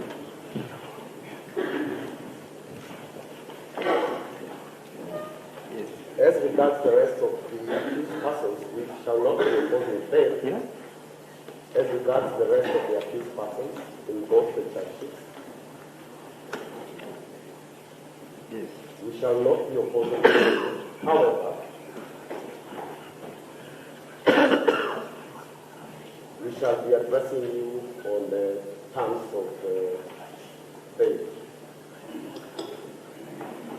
So, with your directions, Your Honor, we would want to deal with the issue of bail of the first accused at the same time for case number 31 and 32. And we have filed an affidavit. We have just managed to file an affidavit in the morning. And I'll be giving the first accused, I'm giving the first accused counsel an affidavit right now. I'll give the court a copy.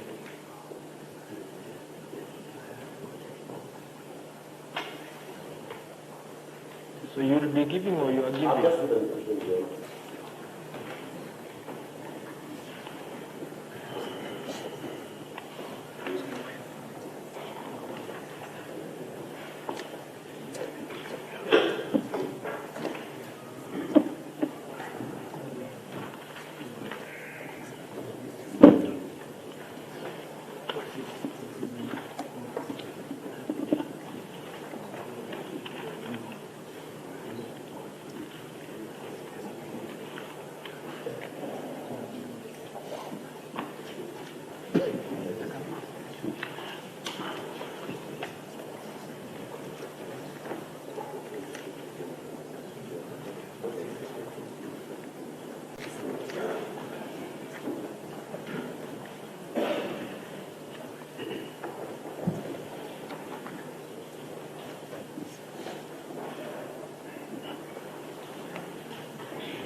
These authorities are in respect to which case? You mentioned two cases.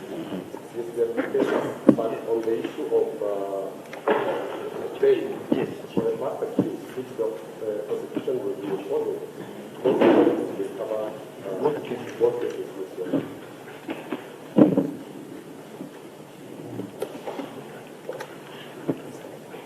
That being the case, Your Honor, can we then humbly request that they also read the second charge sheet so that, because he's starting with the affidavit now, and the affidavit that we're looking at now is mentioning a global figure that is not captured in the first charge sheet.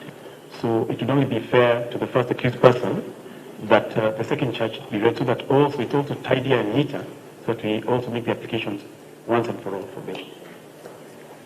And perhaps also he can be asked to also supply us with the charge sheet. Even now, he has still not supplied us with the charge sheet.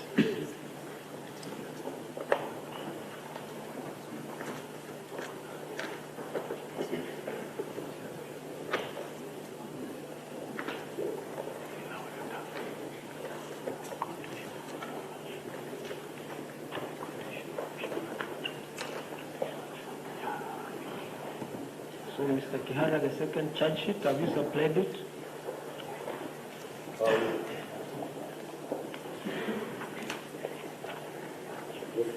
Your Honor, I have copies of the charge sheet in the second case, but I wanted to know which accused persons were present so that I can an individual. Because in the past, what has happened is that we have distributed and counsel have come back and said that we don't have a copy of the charge sheet. So the minute they are present in court, we shall avail a copy immediately.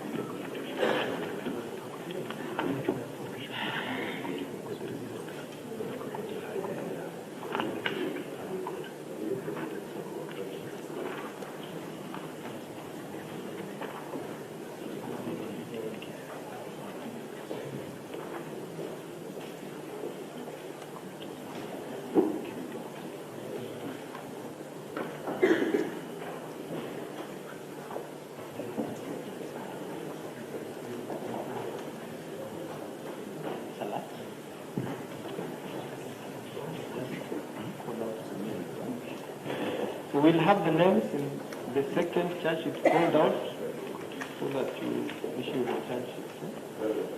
Anti-corruption case number 32 of 2019.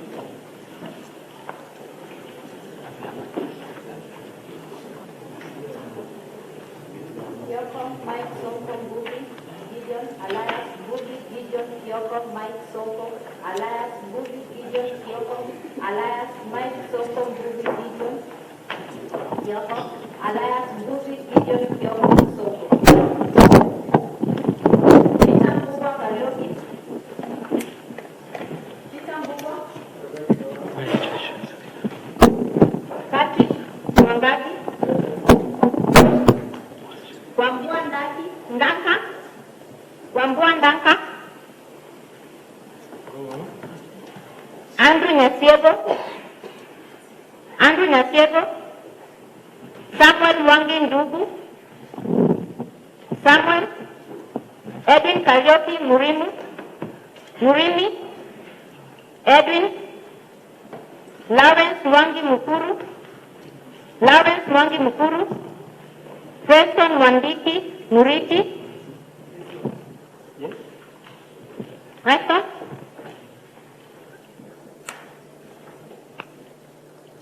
Hardy Enterprises Limited. Hardy Enterprises Limited. Toby Civil Engineering Limited. Anthony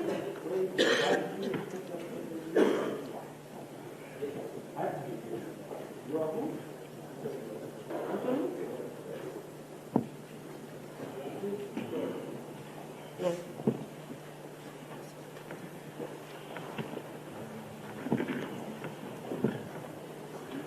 Toby Civil Engineering Limited. Anthony Maura Nganga. Rose Njeri Nganga.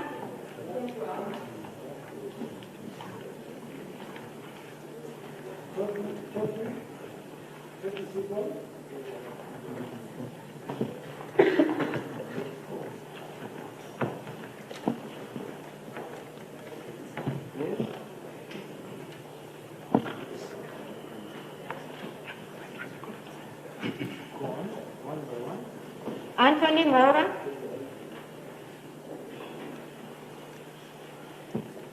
Rose Njeri. Abab Auto Limited. Abab is who? Yeah, Abab. You are Mr.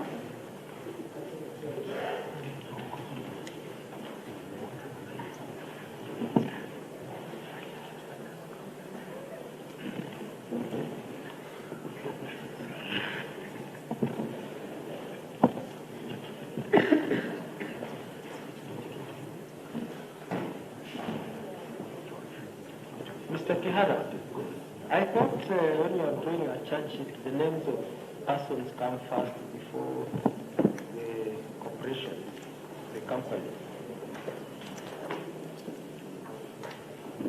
Your Honor, the reason we drafted the charge we drafted this way is because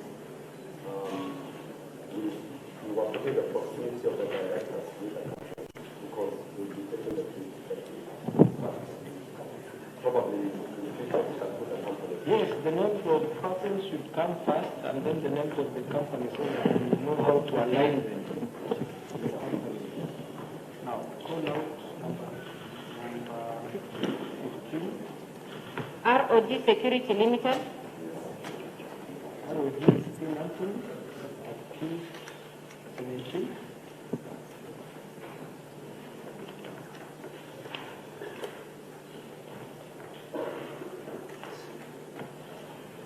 Yes, next. High Energy Petroleum Limited.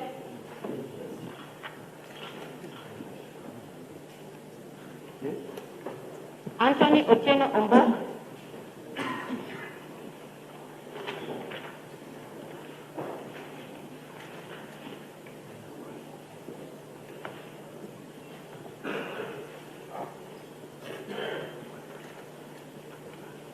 All those players have received charge sheets.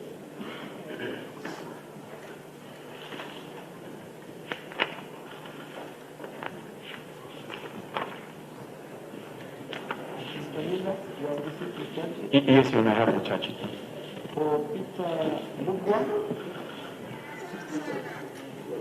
for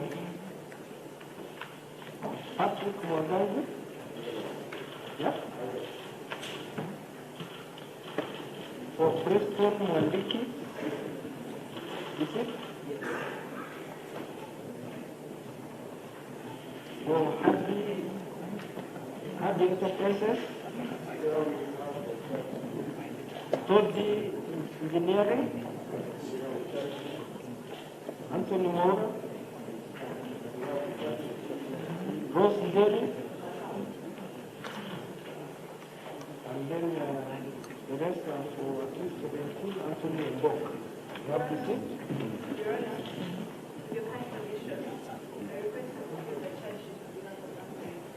Yeah? You request to receive. For that is Anthony, okay, he has received.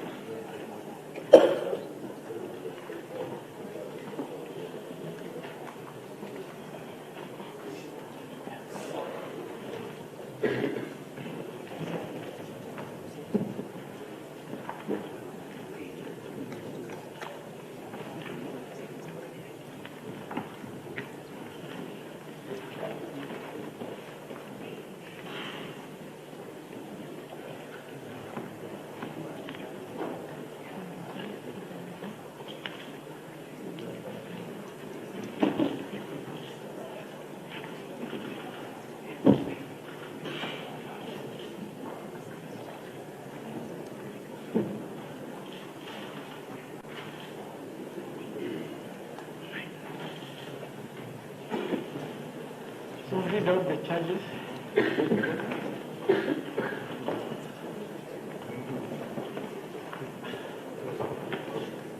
Count number 1 is for all of you. Conspiracy to commit an offense of corruption, contrary to Section 47A3, as read with Section 48 of the Anti-Corruption and Economic Crimes Act number 3 of 2003.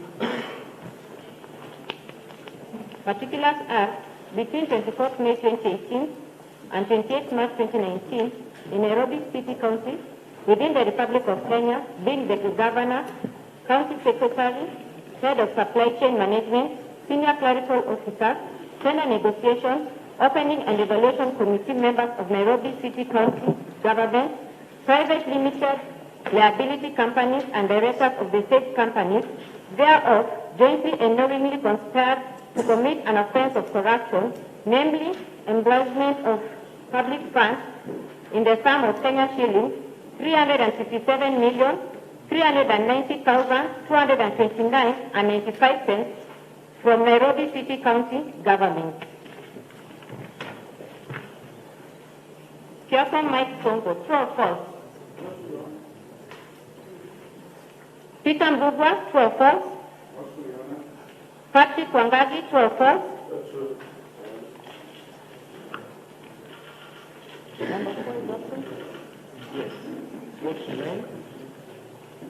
Preston Mwandiki, true or false? Hardy Enterprises Limited, Todi Civil Engineering Limited, true or false? Anthony Maura, true or false? Rose Nderi, true or false? Abak Auto Limited, true or false? ROC Security Limited, true or false? High Energy Petroleum Limited, true or false? Anthony Otieno, true or false?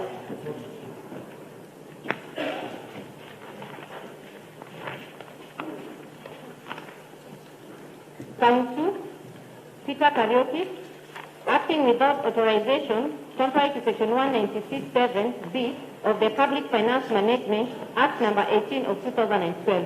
Particulars are, between 24th May 2018 and 8 June 2018, at Nairobi City County Government offices within Nairobi City County in the Republic of Kenya, being the County Secretary of Nairobi City County Government, you perform duties of an accounting officer without the authorization prescribed under Section 148(1) and 2 of the Public Finance Management Act, as read with Regulation 12(2) of the Public Finance Management Regulation 2015, by awarding tender number NCC/WEFE and NR/276/2017 to 2018, hire of heavy equipment and vehicles. Peter, true or false?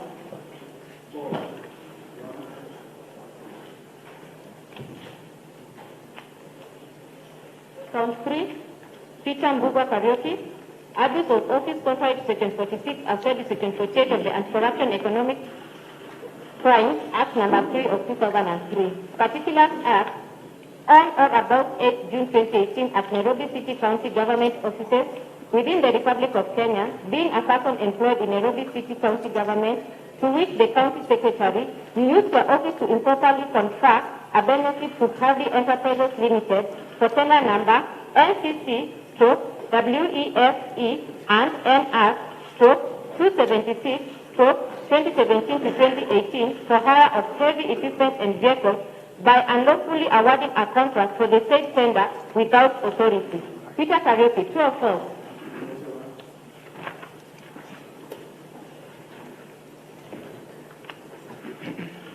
Count number 4, Kyoko Mike Sonko, conflict of interest contrary to Section 42(3 as said in Section 48 of the Anti-Corruption and Economic Crimes Act 2003.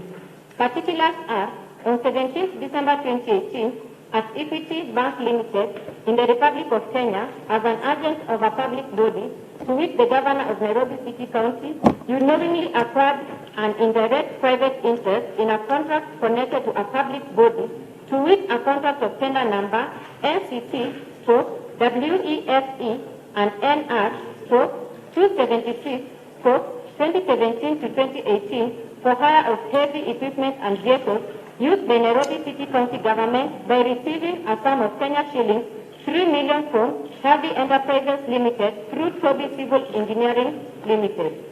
Kyoko Mike Sonko, true or false? Count number 5 is for Peter Mbugwa, Patrick Mangati, and Preston Wandiki. Willful failure to comply with law relating to procurement contrary to Section 45(2)(b as said in Section 48 of the Anti-Corruption and Economic Crimes Act number 3 of 2003. Particulars are, between 24th May 2018 and 8 June 2018 at Nairobi City County Government offices within Nairobi City County of Kenya, being the County Secretary, Head of Supply Chain Management of Nairobi City County Government, and the Tender Negotiation Committee members jointly and willfully failed to comply with the law relating to procurement, to which Section 80 of the Public Procurement and Asset Disposal Act 2015 by failing to comply with the procedures and criteria set out in the tender document. Peter Mbugwa, true or false? Patrick Mangadi, true or false? Preston Muriti, true or false?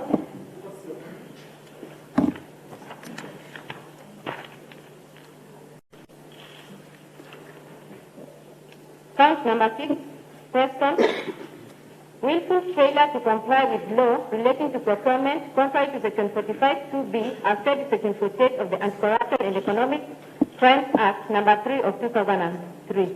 Particulars are on or about 4th June 2018 at Nairobi City County Government offices within Nairobi City County in the Republic of Kenya, being persons concerned with the use of public property, to which the appointed members of the negotiation, opening and tender evaluation committee for tender number NCC/WEFE and NR/276/2017 to 2018 for hire of heavy equipment and vehicles jointly and lawfully failed to comply with the law relating to procurement, to which Section 82 of the Public Procurement and Asset Disposal Act 2015 by failing to follow the laid down criteria of evaluation to bid documents as was set out in clause 1.4 of the bid document, thereby irregularly recommending the award of the said tender to Hardy Enterprises Limited.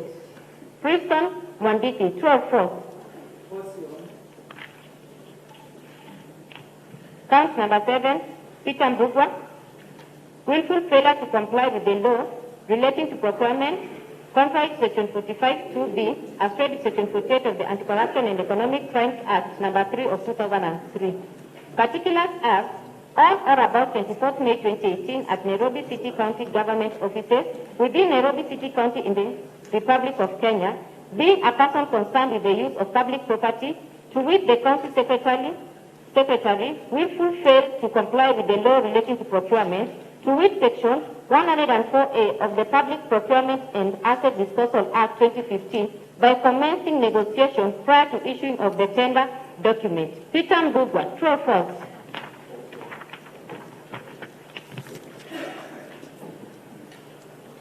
Count number 8, RD Enterprises Limited, Anthony Nganga, Mwaura, Rose Njeri Nganga.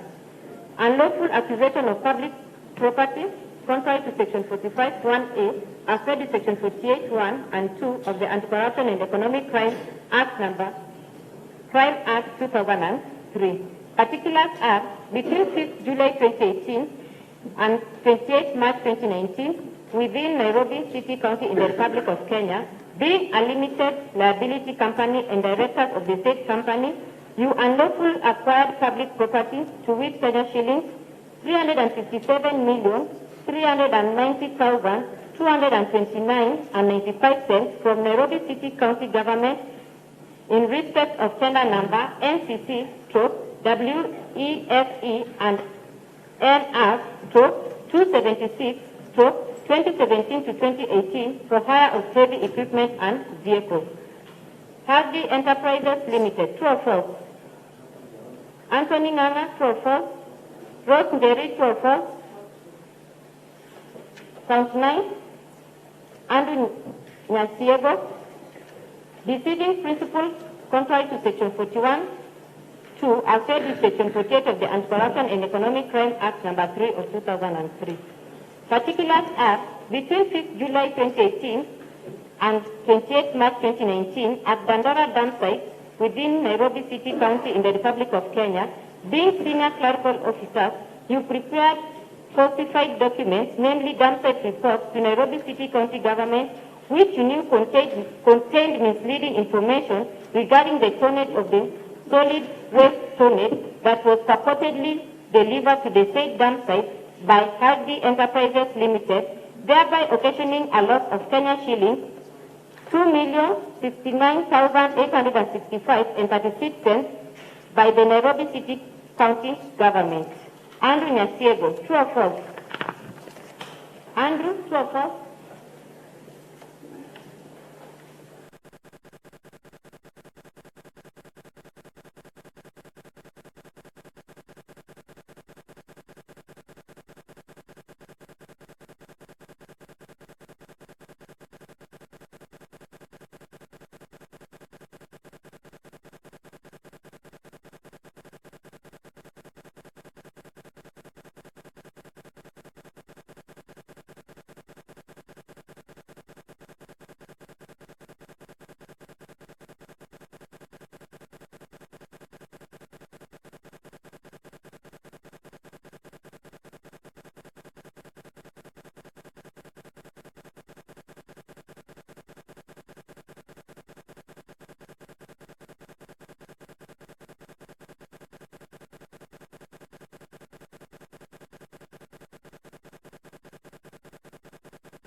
Rose Ngeri Nganga, true or false?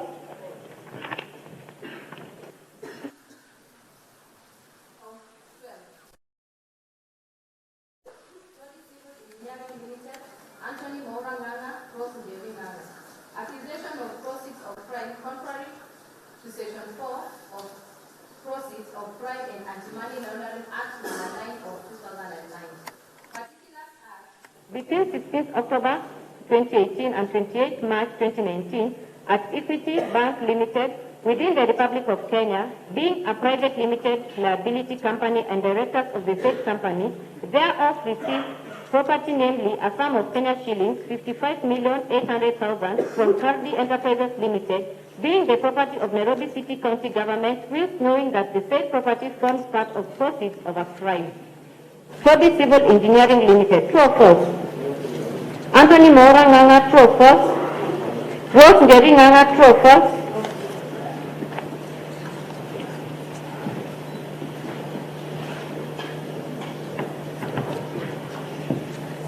Count 13.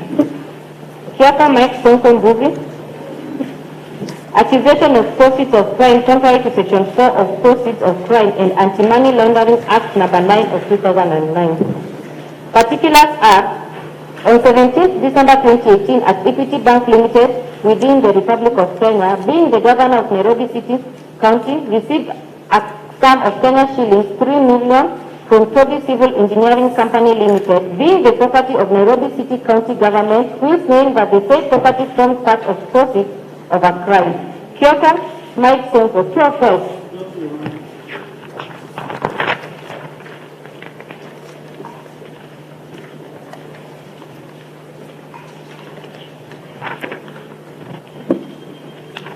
Count 14. Hardy Enterprises Limited, Anthony Nganga Maura, Rose Ngeri Nganga, Abab Auto Limited, Anthony Otieno Ombok. Money laundering, contrary to Section 3B1, as said in Section 16 of the Proceeds of Crime and Anti-Money Laundering Act. Particulars are, on or about 18th October 2018, within the Republic of Kenya, private limited companies and the directors of the said companies thereof with intent to dispose of money unlawfully acquired, jointly engaged in a transaction to conceal an amount of Kenya shillings 6 million received from Nairobi City County Government, with knowing or having reason to believe that the said monies were proceeds of crime. Hardy Enterprises Limited, true or false? Anthony Nganga Maura, true or false? Rose Ngeri, true or false? Abab Auto Limited, true or false? Anthony Otieno Obok, true or false?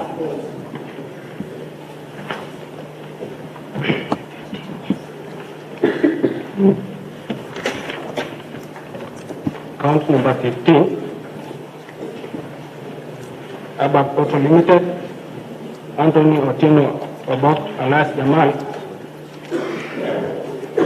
You have been charged with an offense of acquisition of proceeds of crime, contrary to Section 4 of Proceeds of Crime and Anti-Money Laundering Act No. 9 of 2009. Particulars, on about 18th October 2018, at Equity Bank Limited, within the Republic of Kenya, being a private limited liability company, and the director of the said company thereof received property, namely a sum of Kenya shillings 6 million from Hardy Enterprise Limited, being the property of Nairobi City County Government, while knowing that the said property formed part of proceeds of crime. Abab Auto Limited, true or false? Anthony Otieno Obok alias Jamal, true or false? Count number 16. Hardy Enterprise Limited, Anthony Nganga Maura, Rose Ngeri Nganga, ROG Security Limited, Anthony Otieno Obok alias Jamal. The offense is money laundering contrary to Section 3B1 as read with Section 16 of the Proceeds of Crime and Anti-Money Laundering Act. Particulars of the offense, on diverse dates of between 24th November 2018 and 28th March 2019 within the Republic of Kenya, private limited companies and the directors of the said companies thereof, with intent to dispose of money unlawfully acquired, jointly engaged in a transaction to conceal an amount of Kenya shillings 28 million received from Nairobi City County Government, while is knowing or having reason to believe that the said monies were proceeds of crime. Hadi Enterprise Limited, true or false? Anthony Nganga Maura, true or false? Rose Mary Nganga, true or false? ROG Security Limited, true or false? Anthony Otieno Obok alias Jamal, true or false?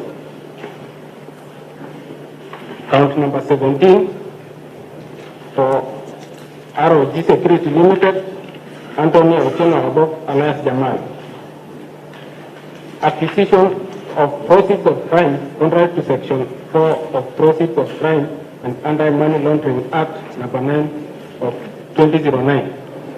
Particulars: on diverse date between 24th November 2018 and 28 March 2019 at Equity Bank Limited within the Republic of Kenya, being a private limited liability company and the director of the said company thereof, received property, namely a sum of Kenya shilling 28 million from Adi Enterprises Limited, being the property of Nairobi City County Government, while is knowing that the said property formed part of proceeds of crime. ROG Security Limited, true or false? Anthony Otieno Obok alias Jamal, true or false? Count number 18 for Hadi Enterprises Limited, Anthony Nganga Maura, Rose Nyeri Nganga, High Energy Petroleum Limited, Anthony Otieno Obok alias Jamal.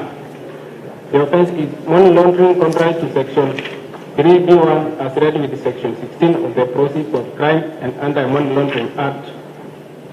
Particulars of the offense: on or about 18 October 2018, within the Republic of Kenya, private limited companies and the directors of the said companies thereof, with intent to dispose of money unlawfully acquired, jointly engaged in a transaction to conceal an amount of Kenya shilling 6 million received from Nairobi City County Government, while is knowing or having reason to believe that the said monies were proceeds of crime. Hadi Enterprises Limited, true or false? Anthony Nganga Maura, true or false?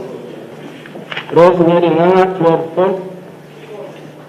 High Energy Petroleum Limited, true or false? Anthony Otieno Obok alias Jamal, true or false?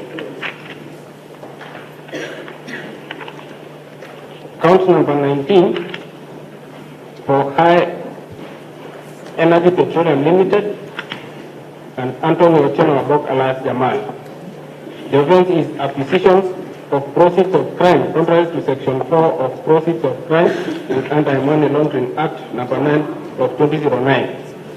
Particulars of the offense: on or about 18th of October 2018 at Equity Bank Limited, within the Republic of Kenya, being a private limited liability company and the director of the said company thereof, received property, namely a sum of Kenya shilling 6 million from Hadi Enterprises Limited, being the property of Nairobi City County Government, while is knowing that the said property formed part of proceeds of crime. High Energy Petroleum Limited, true or false? Anthony Otieno Obok alias Jamal, true or false? That is all, Your Honor.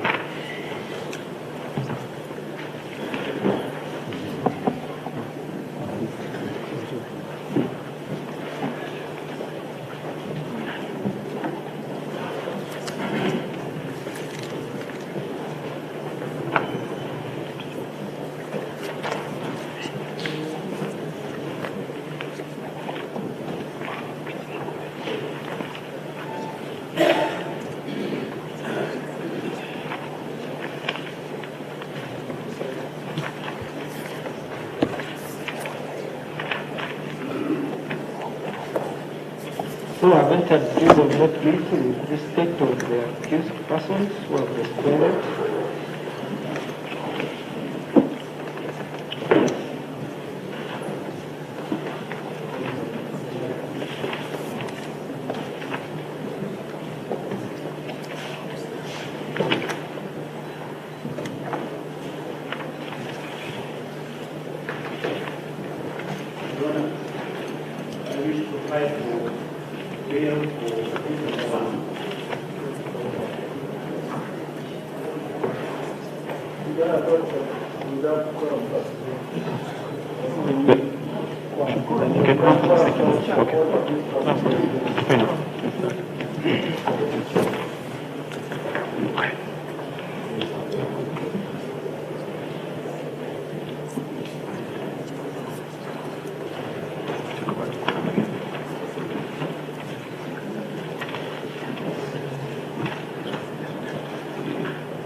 Yes. We cannot call for this matter section of 32. And as we just the indication has been from Wayne that they will not be taking bail for the other two persons. Then it is assessing the team and then applying for bail. But of course, we also need to count the bail for the other two. And that's the record. Let's start with the DPP. Sorry? Yeah. Mr. Kihara? Yes, the forum for the DPP is as follows. My name is James Kihara. I am appearing with Joseph Lungu,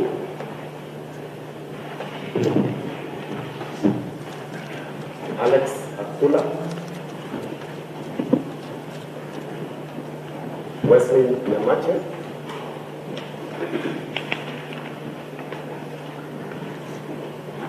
Annette Wandia,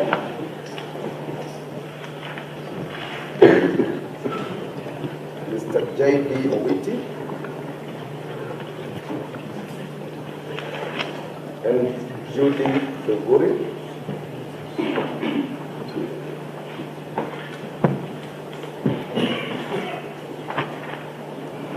And for the record, Ms. Kishero is watching for it on behalf of the PSCC.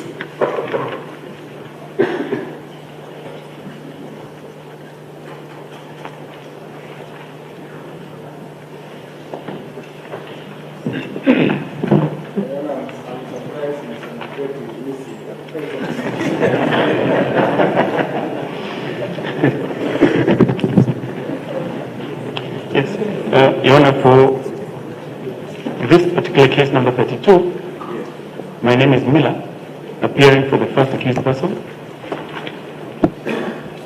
I am appearing with Honorable Senator Kipchumba Murkomen,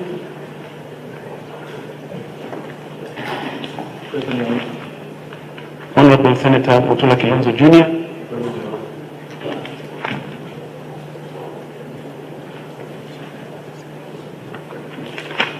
Honorable Mr. Daniel Manzo, Present, Your Honor.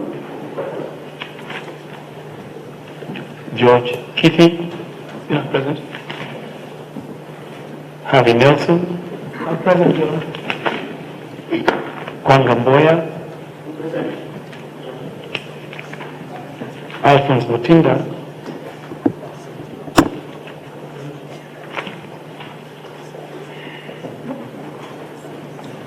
Mr. Osundwa, Mr. Harrison Kinyanjui, Mr. Mangolo, Mr. Philip Kaingu, and Mr. Eric Mutua.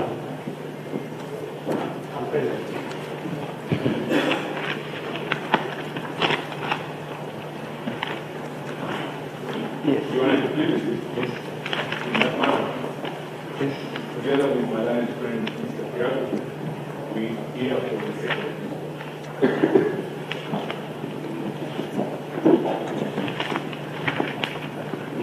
Please, Your Honor. Record. My name is Joseph Young, and I do appear from Ghana.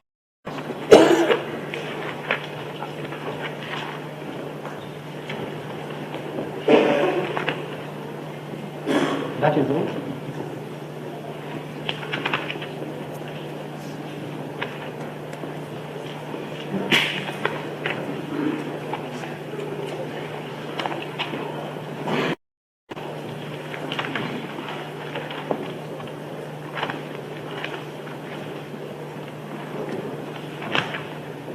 Now, on the issue of bail, I thought Please, Your Honor. The forum has not been taken in full. I thought I asked you that all.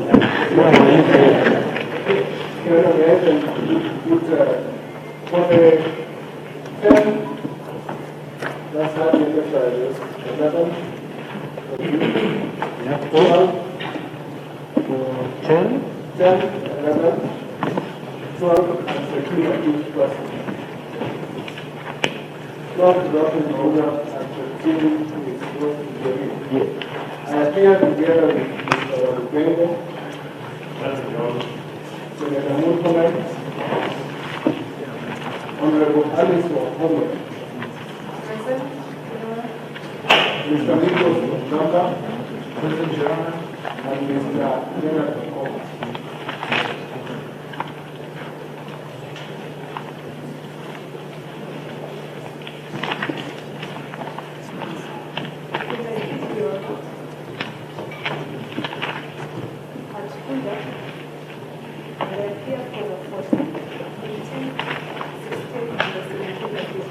Repeat that.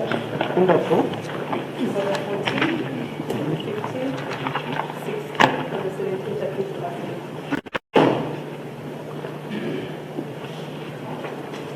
Please, Your Honor. My name is Guadaro Goita. Yes? My name is Guadaro Goita. I do appear for the 9 accused, I believe, Preston Meriti. You believe?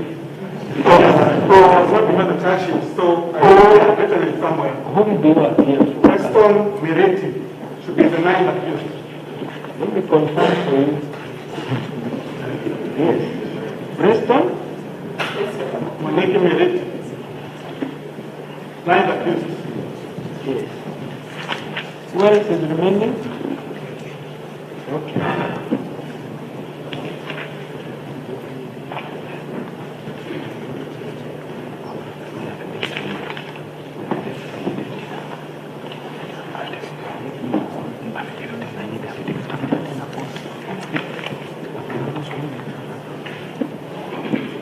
I want to hear how you want to handle these two files on bail and bond. My intention is to consolidate them for the purposes of bail bond only. Yeah? Your Honor, I have no objection to that. That makes more practical sense. I accept that.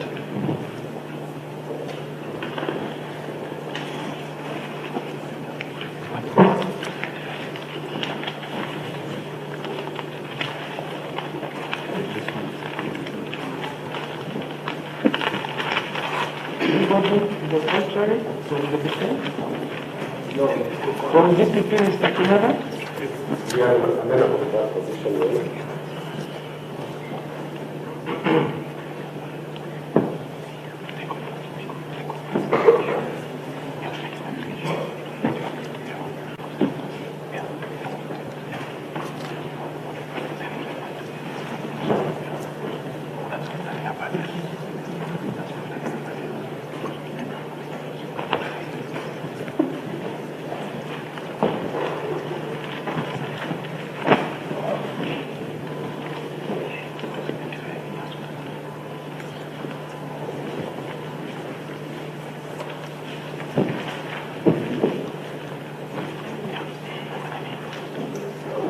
So intend to have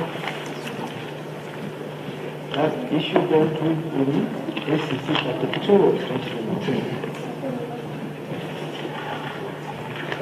So for purposes of bail and bond only, the matters will be consolidated and had in SCC 32 of 2019. maybe another direction.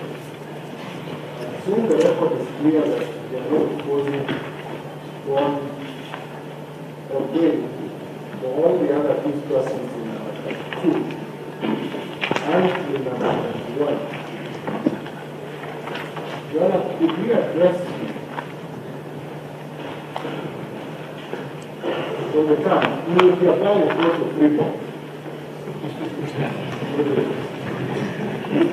If we address the reform terms, before Melania Francis and Miller Yasso have a team, then address you on the details of all the qualifications, the articles of 9183. That will be normal. Ours will be very good.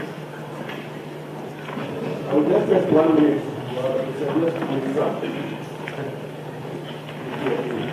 You go back, then you can go next to the check law. And there are many. They don't see too well.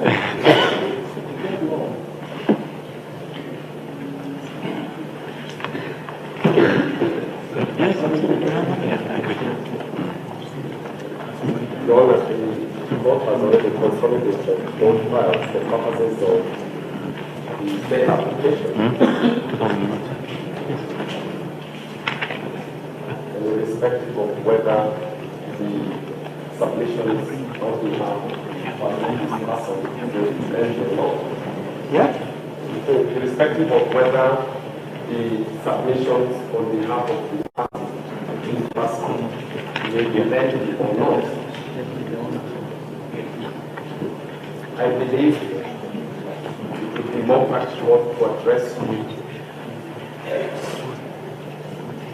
on bail and terms of bail for all these persons involved in both the two cases, since you have already consolidated the two matters.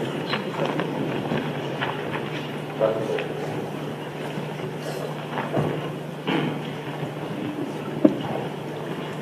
Your Honor. Yes, Mr. Nana.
exciting world of M-Truck Solutions, your trusted provider for bulk SMSs. We also offer API integrations for all your communication and payment needs. We also provide you with tailor-made payment getaway solution to receive and disperse cash quickly, affordable and securely. Let us expand your reach and connectivity on USSD, SMS and voice today. Call us on 0723 030 030 or email hello@mtruck.limited.co.ke. For more details, visit our website www.mtrucklimited.co.ke. It's time to treat yourself to something good and bring the sweetness of the sun into your home. Golden, sweet, smooth and irresistible. we bring you the best that nature has to offer. Trusted for over 80 years, Peptang only chooses from the best. Our team of bees are hard at work, creating that golden goodness we all love so much, and preserving nature's secrets to health and happiness. From the house of Peptang to your home, it's Peptang Natural Honey. Nature knows what's best for you.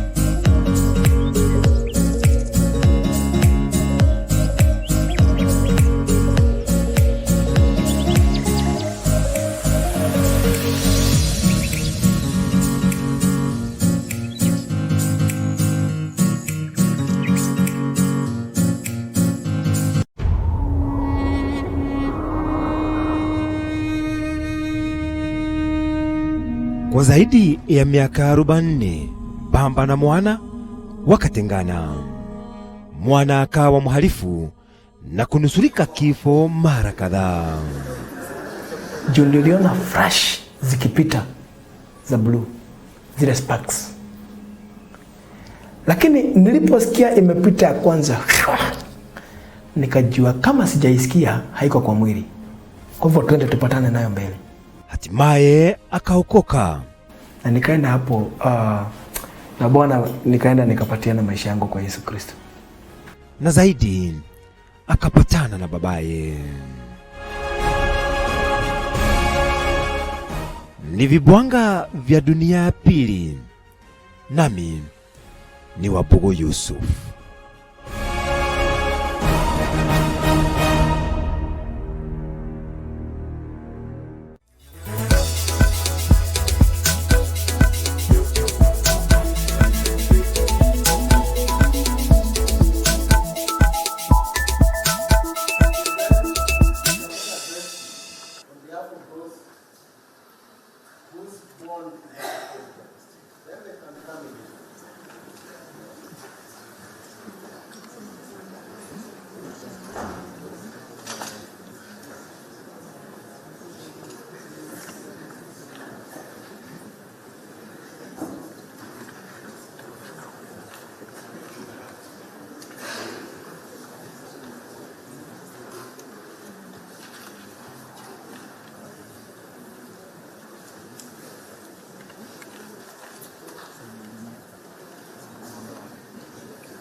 I will adopt the set of following conditions as per the recommendation of the fact sheet.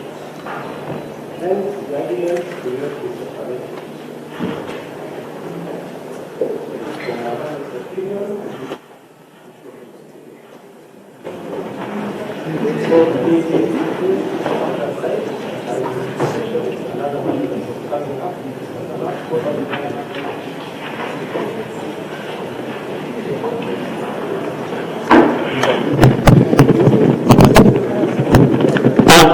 Case number 23 of 2018, Hospital Odeko Jamo, Hospital Odeko Jamo, Bernard Yaite, Leonard Wanda Mdimbira, Alan Omachari, Samuel Ongui, Edna Adiambo, Renish Achieng Omolo, Sebastian Ale, and Madam R Enterprise Limited.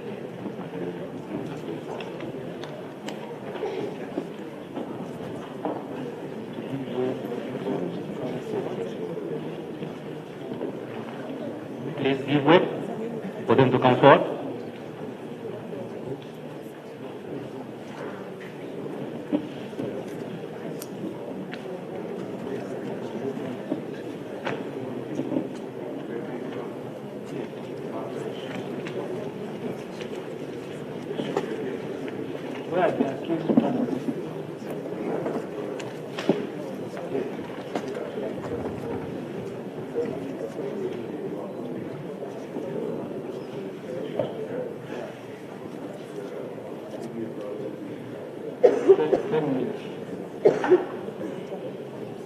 So we'll break for 20 minutes and we'll come back.